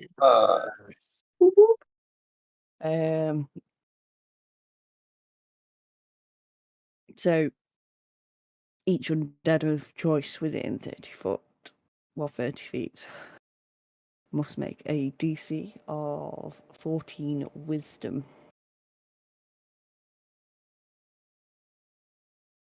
So yeah, Tala's gonna grab. Well, she's gonna hold out a shield, and she's just gonna slam a shield on the floor. And as she does, there's just this white light that just sort of pulsates out. And going to see. Nice. So 2 of them start to recoil. The 2 in the middle. I give them the frightened token. Thank you. Do they move? They have to move away from you as far as they can on their turn. Is that correct? Yeah. Well, it says if they fail, it's frightened and incapacitated for 1 minute, and it has to move as far away from me as it can on its turn. Okay. The effect ends early if the creature takes damage, if I'm incapacitated, or I die, which I think is fair. Okay.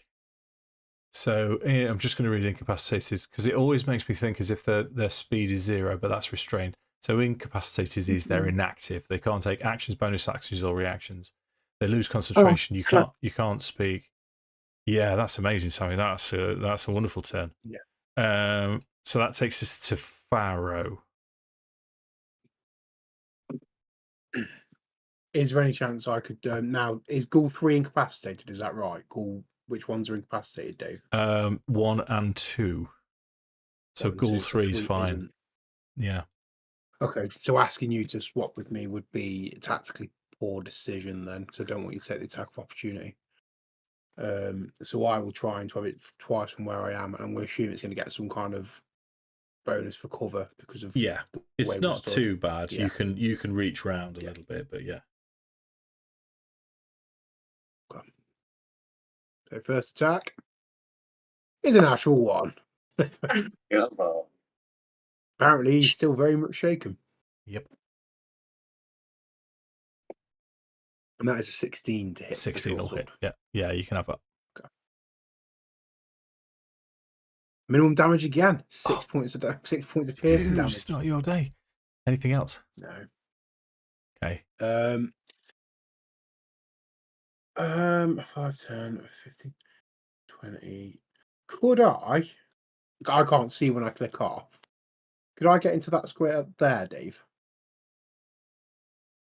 This one. So next to Lyra, but through the wall by going. So it'd be 10 to going to Lyra. Oh, you can't Tara. move through enemy squares, can you? Tala. Yeah, Tara, yeah. No, you can't move through any. Tala. You've got Lyra in your mind again. Yeah, I think I'm going to have to make some changes to my backstory. I think we're going to have to incorporate it. Change some names. Okay. But I can't move through an enemy square, can I? No. No, so I can't. Yeah, no. No. In which case, I'll nothing. Okay. Right. Horace. Yeah. I'm swinging at Ghoul 1. Little Okay, go for it. stinker. Scratching me up. Horace Ghoul is- 1, yeah? Yes. Please. Sir. Okay. 3. I can't swing at 3. No. Sorry, that's it's a reminder about your graze damage in case you miss. Oh, yes. No, You thank you. you can swing it through either of these three. Okay. So if you, sweet. to be fair, if you hit 1 or 2, they are incapacitated, and you will reanimate them if you hit them. Oh, This is the do I swing with advantage if I have to swing at 1? question for Mr. Dungeon Master. Let Yeah. me just have a quick look at Frightened again, just to remind myself. Condition. Frightened. You have attack rolls while the source of the fear is. No. So ability checks. So you're frightened. You have disadvantage. So they would have disadvantage, but they're paralyzed anyway. So. Okay.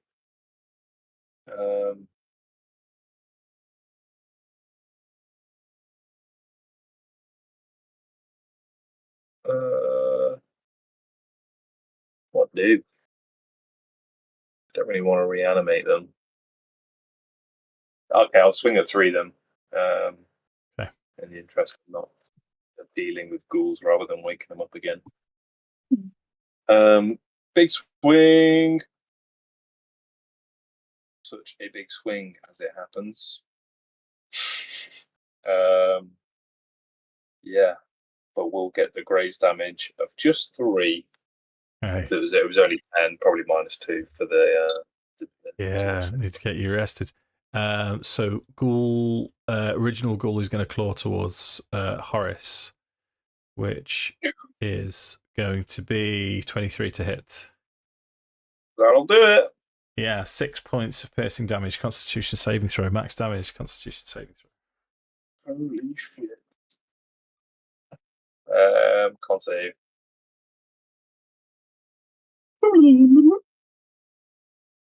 Can't save noise.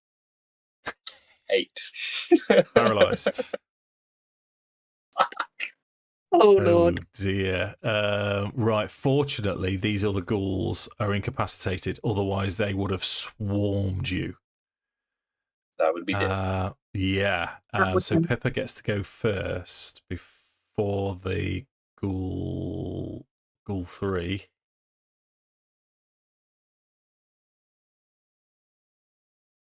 Good night, my sweet Horatio. I can't do anything too clever, I don't think. Just rinse and repeat. I'll do a fireball at number 3. Gotcha. No, I won't. I've lied to you. Gross lie of 10. Disgusting. Disgusting lie. Scandalous falsehood. So Ghoul Okay. 3, as Horace becomes paralyzed, is going to spin round and bite you with advantage. Me? No, Horace. Sorry, no, you. He's biting me. That would be a bit harsh. So the advantage hit is Damn, that's incredible. 23, so it gets crit damage on this, which is going to be 5 points of piercing. That's very low. But as he tears a enough. chunk of flesh away from you, it's 8 points of necrotic damage as well. Damn. Well, 5 was enough to take me down. 8 won't kill. But is this? Because 5 takes me down. Does the 8 points? Does that maybe? Is that a fail? No, it's no. It's all 1 damage. It's just he's biting into you, so it would be one attack, the equivalent of 1 attack. But you are down, and actually, I've just removed the paralyze from you. You're still paralyzed, aren't you, until the end of your next turn? Goody. You're not Okay. paralyzed anymore. I'm unconscious. Hooray! Sammy's turn. Is Sammi okay? She just nipped to the toilet, I think. Healing word. I return. Hello. Are you okay? Hello. I'm good. Did you hear what happened? Yeah, Horace met an untimely demise. No, you've Just just three more unconscious and dying. He's goes. not dead yet. For me, it's quite funny because when I'm upstairs, the headset kind of like, it'll talk that side and then it'll talk that side. It constantly flickers like that. So it's like a little rave in my head. Incredible. Yeah. So.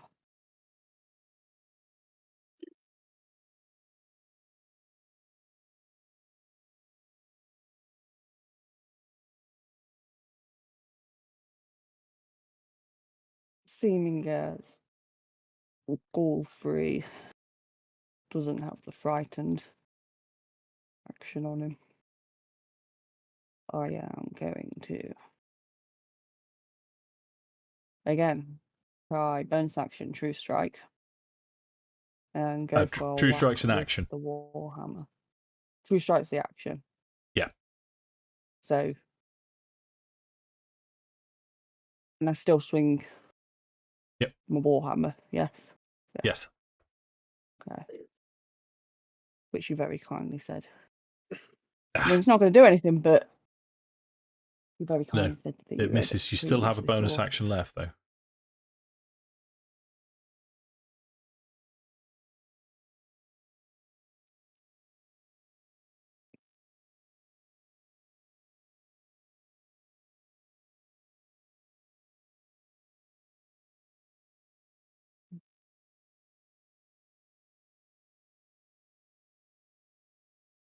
I am going to. Can I move next to Farrow or not? Yes, you will provoke an opportunity attack from the ghoul that's next to you. That is fine. Okay. So the opportunity attack will be 11. Miss. Okay. That takes us to Farrow. I was going to step up. I'm Yep. going to use my heroic inspiration on the first attack. I'm having this bastard, I swear to God. Okay. But yeah, heroic inspiration you don't have to declare until you can use it after Oh, you've right, rolled. okay. To see what Okay, you cool. roll first and decide how much you hate it. Yeah. Go for it. Because you can re-roll your damage as well if you wanted to. If you do hit. Okay. So, Scimitar Yes. is a 21 to hit. 21 hits.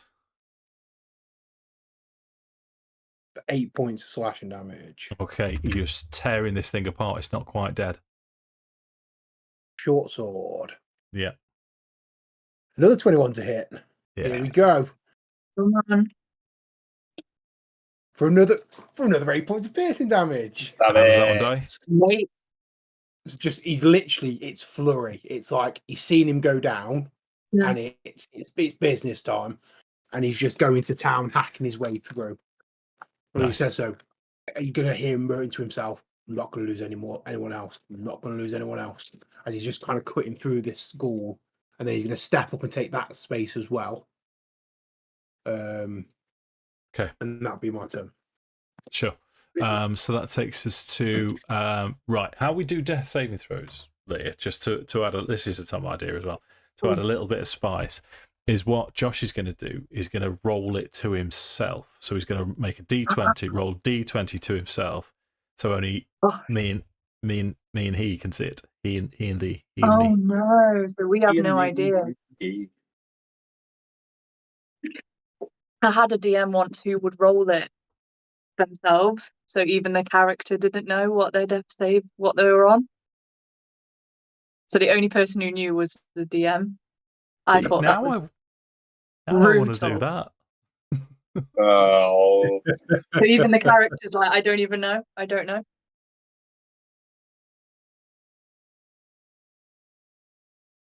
I didn't come through, mate. I haven't made it yet. I wasn't sure if that's what you were gonna. Oh no. We'll stick to. Thank you. That was too brutal. That would be different. I tell you what would be Yeah. worse is making you roll it but not letting you see the result. Oh, do you know you could get like a Joe if you were live, you could get one of the Yeah. towers and just have it turned to the DM so you could drop it in and the DM would go, well, So it's just a flat D20, right? Flat D20, yeah. But do I take 2 off for my exhaustion? I guess so. It's a D20 check. Oh, that's rough. you're tired even when you're dead. That's like the worst. I'm literally asleep. you are dead tired. I mean, in fairness, you're paralysed. It should probably be an automatic fail. No, don't be like that. Surely a death saving throw is like the will of your spirit to maintain in your mortal form. Sorry, my cat's had that. I've not gone to bed yet. Go to sleep. I'll be there in a minute. How do I Just make be glad. How do I make it private again? Are you doing it on your iPad? I am, yeah. Yeah, I think you hold it on an iPad. So select.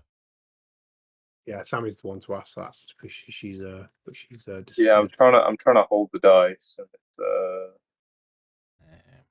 oh no, that's not it. It's trying to change my dice. Let me quickly Google. Sorry. Sammy, how'd you roll to DM on a tablet?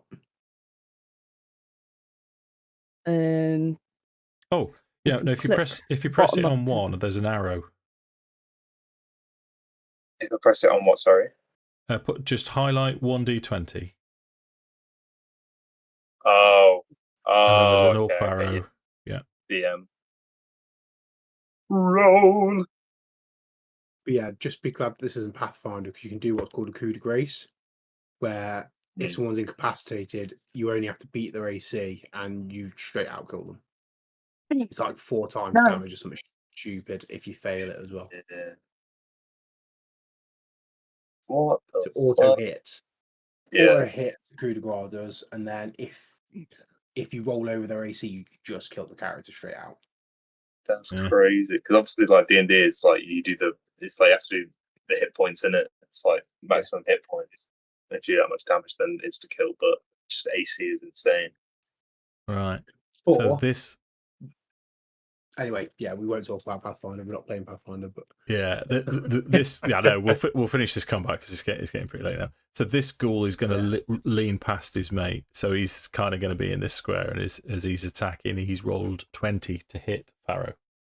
that hits. Okay, that's going to be 6 points of piercing damage, slashing damage. Constitution saving throw, please. Are these ones? Anzu. Oh yeah, they 7. can't move. Shrugged it off. Yeah, no, they're incapacitated. But I mean, how long does that last for? Is it? It lasts as long as Tala's alive, doesn't it? The incapacitation, or is it just till their next turn? It's a minute when you shred it out. Minute. A minute, so they shouldn't That's be able to do anything. Lifetime in combat, though. So Pippa's turn.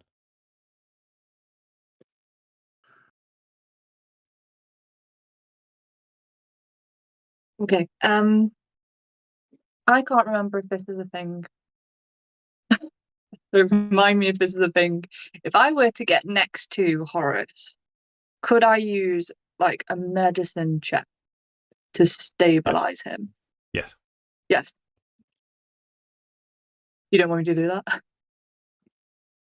Do you want? Not my place. Tell you what to do. You were shaking your head. Yeah, go for it.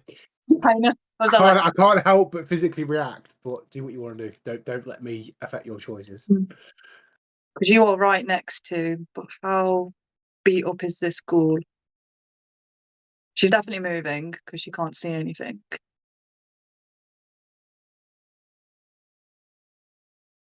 So that one's incapacitated, that one's incapacitated. That one can still Yeah. reach. Yeah, Dave. Question: If Ghoul 1 and Ghoul 2 are both incapacitated, Yeah. How is how did I get attacked? this ghoul able to reach It was through the square of this another ghoul. player? He's kind of in this square. They're reaching over each other. Right. Okay. Cool. Cool. That's fine. Mm. I see. So this one is still active. Yeah, the original ghoul. OG.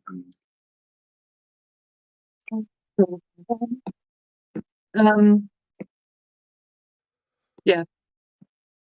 Forgive me my sins. Pippa is going to run past wherever she's gone. I think I actually put her in the same square as Farrow. I can't find her now. There you There go. she is. Pippa's going to use her nimbleness and get past. That to is going here. to provoke an opportunity attack from this one. Okay. Yeah. Yeah. I just didn't realise it could reach into the square of somebody else. Yeah, it's kind of we're sort of riffing. Rolls That's a fine. 9, however. So missed me.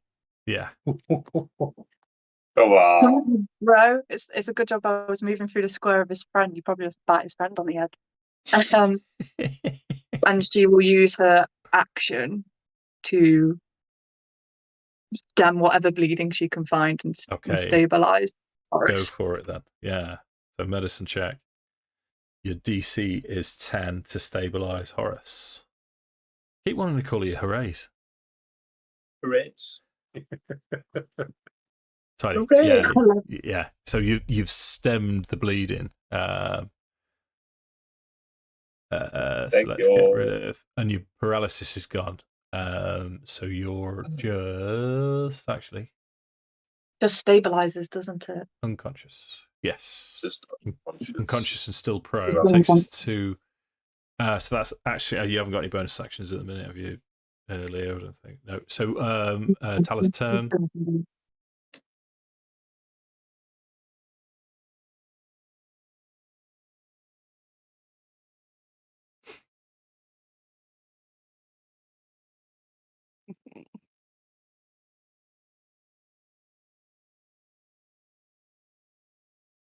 If I move here Mm-hmm. and I can see Horace, Yes. I will cast Healing Word on him. Okay. So you regain 10 hit points. Oh my god, thank you. Nice. So you've still got an action. Good. He's alive.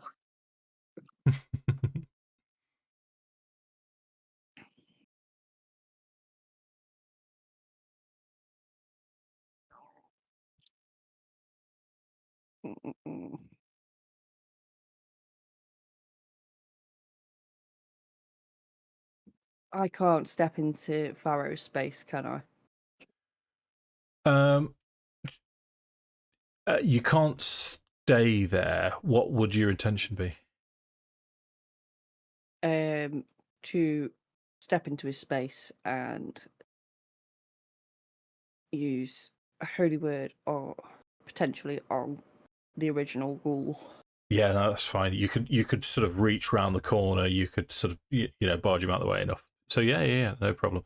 Well, in fact, we can still keep you there, if I may. I'll just pop you back so we know where you are, and you can. 21 to hit. 21 hits. These big numbers here, Sammi. Come on. Nope. Please. That's a 2. Chipping away. Anything else?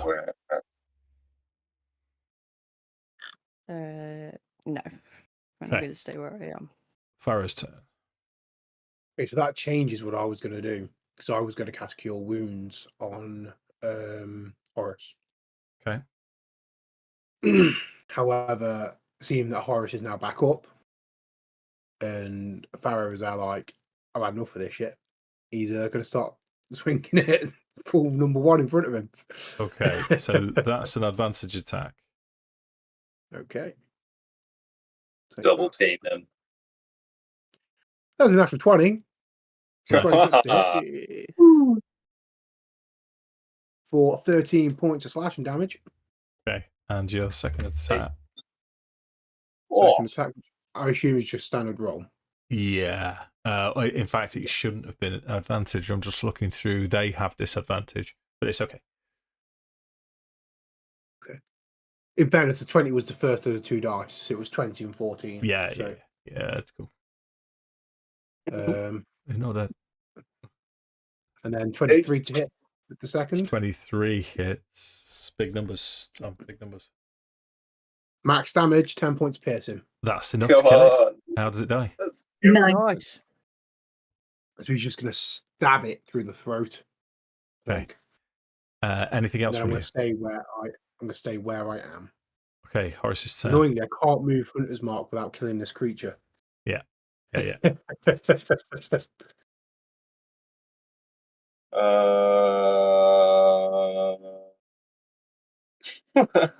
I, don't I?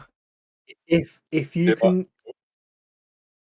can stay where you are and attack Ghoul 1, which is the only one that can attack you back, stay Yeah. there and I'll fill the gap and I'll take the hit because I think I'm doing a bit better than you are. So, Okay, so I can swing at this one around the corner.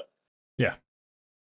Sweet. Okay, in that case, I will take a pop at him then, please, Mr. DM. Okay, half your movement to stand Come on. up. Yes, please. Sorry. Yes. Yeah. Oh, also, does that put me? That'll put me on exhaustion level 2, right? Because I went down and then up again. No. No. Nope. Oh, all right. Underhead. Hey. Great. Because that would fucking suck. Yes, it would. Okay, sweet. Have a roll. Make it a big one. That's fucking terrible. Jesus. Can I use heroic inspiration, please? Yes, you can.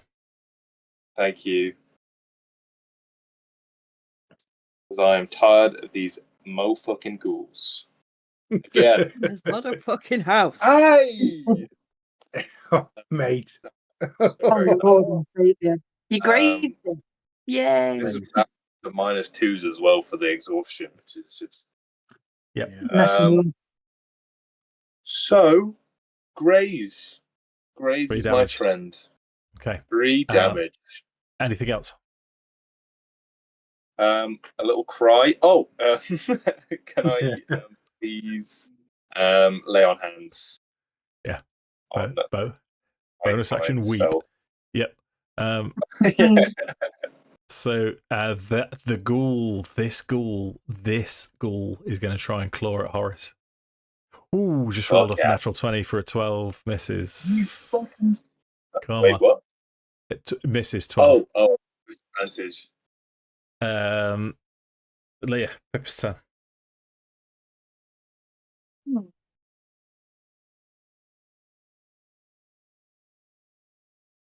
If we hit this one, I'll wake it up, and we definitely don't want to wake that one up. Lie between Horace's legs and cast firebolt. Yeah. The original goal. I'd have to do it at disadvantage, but I don't want to use another spell slot. My final spell slot. Do something that would guarantee hit. Yeah, let's do it. Okay, go for it. Let me remember how one. Would I'd be at disadvantage, wouldn't I? Because I'm base to base. What I'll do under these circumstances and say that you can fire round, and I'll give him cover, which is probably better than disadvantage. Yeah. Well, we shall see. Hopefully. Come on. Yes. There you go. Yes. And then 6 damage. Oh, thank God for that, Leah. He was on 3. How does he die? Oh, there you go. Good night. Boom. and we all just get in a circle around this last ghoul and just jump him. Yeah, I think what we'll do then is I'll amend the initiative order slightly because you can stack this in your favour. So if we start with Tala, all I'm going to ask you to do is your in initiative order, hit it. So Tala, you go first. Hit it. If that's what you want to do. I'm doing that overbearing dungeon master thing. Let's see if we can kill it in a turn. Yeah. So I'm going to try and squeeze in here. Oh, one too far. And I'm going to swing Go for it. at him. Yep. For a 17. 17's going to hit. Your damage is 9. 9 points of radiant damage. Nice. I'm going to slide back over. That's fine. Okay, Farrow. So bonus action movement as Mark. Yeah. That's fair to say. Oh, yeah. And then Yay. we're just gonna smack him. Smash him. Surely. 22 to hit. Yeah. 7 slashing and 5 force. Yeah. Second attack. He's on 1 hit point, dude. Oh, 19, 25 to hit. Yeah. Nice. Good night.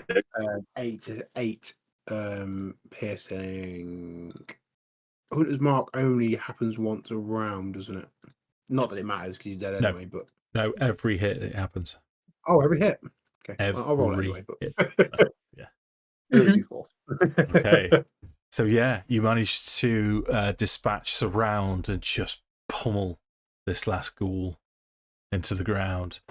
And now, the position that you're in, as the last ghoul dies, you can see through here.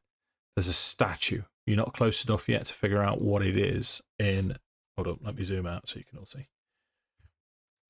So there's a statue of something in this larger chamber here. The dungeon itself continues down to the south and west. And down here, this is where the chanting seems to be coming from, down these steps. But you've also got a north passageway there. So I'm going to present to you, gang. Do we need to end the session here if Sammy's struggling? I am struggling, if I'm honest. Yeah. Fine. Well, Farrowwood would also suggest that we take a short rest here as well. Just try to stop because we've just taken a pummeling. So that might be the place to stop as well. Roll some hit dice. Let's get somewhere with our backs against the wall where we can see every entrance and every exit, and let's take a rest. So I'd like to do peaky arcane Potentially recovery. back in the other room then. I think that's a good shout. Okay. But I'd also, just as a bit of that last ghoul, I think Farrow was chopping at that last ghoul for a little bit too long. It got a bit of a frenzy.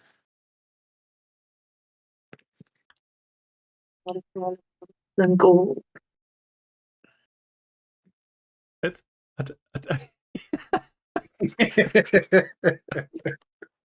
I like how some of you have written. Josh has got one as well. Some of you have written characters that you want me to traumatize. It's wonderful. So you know what? You can get yourself into this room. You can hunker down. You can have your short rest. That's not going to be a problem. That's a reasonable space for us to finish the session. And it's also a reasonable time, because I've been waiting to do it all session, to say happy birthday, Sammi. Thanks. Happy birthday. The day of your birthday? Tomorrow. Tomorrow is, yeah. Oh, happy your birthday for tomorrow. Happy Thanks. birthday for tomorrow. Yeah, I hope you feel better. Oh, fingers crossed. Great. Yeah. I had to go do the social thing and celebrate my nephew's birthday. Because his is the day after mine. Yeah. And, yeah, I spent far too much time being social and gave myself a migraine. Fair. Yeah, Human but- say. So I know, right? Are we all good for the 27th? Assuming that Leah finishes on time. Yeah, if I finish. I'm on 6:30. Okay. So as long as I'm not yeah. 2 hours late off. I might struggle. Okay, I mate. might Yeah. struggle. I'll stick another date in the chat. Thank you. When next we can play. I'll turn the thing off. Wait. Don't forget to like and subscribe. The no people that watch. Somebody's literally just joined the chat and can finish him. You know that. Bye.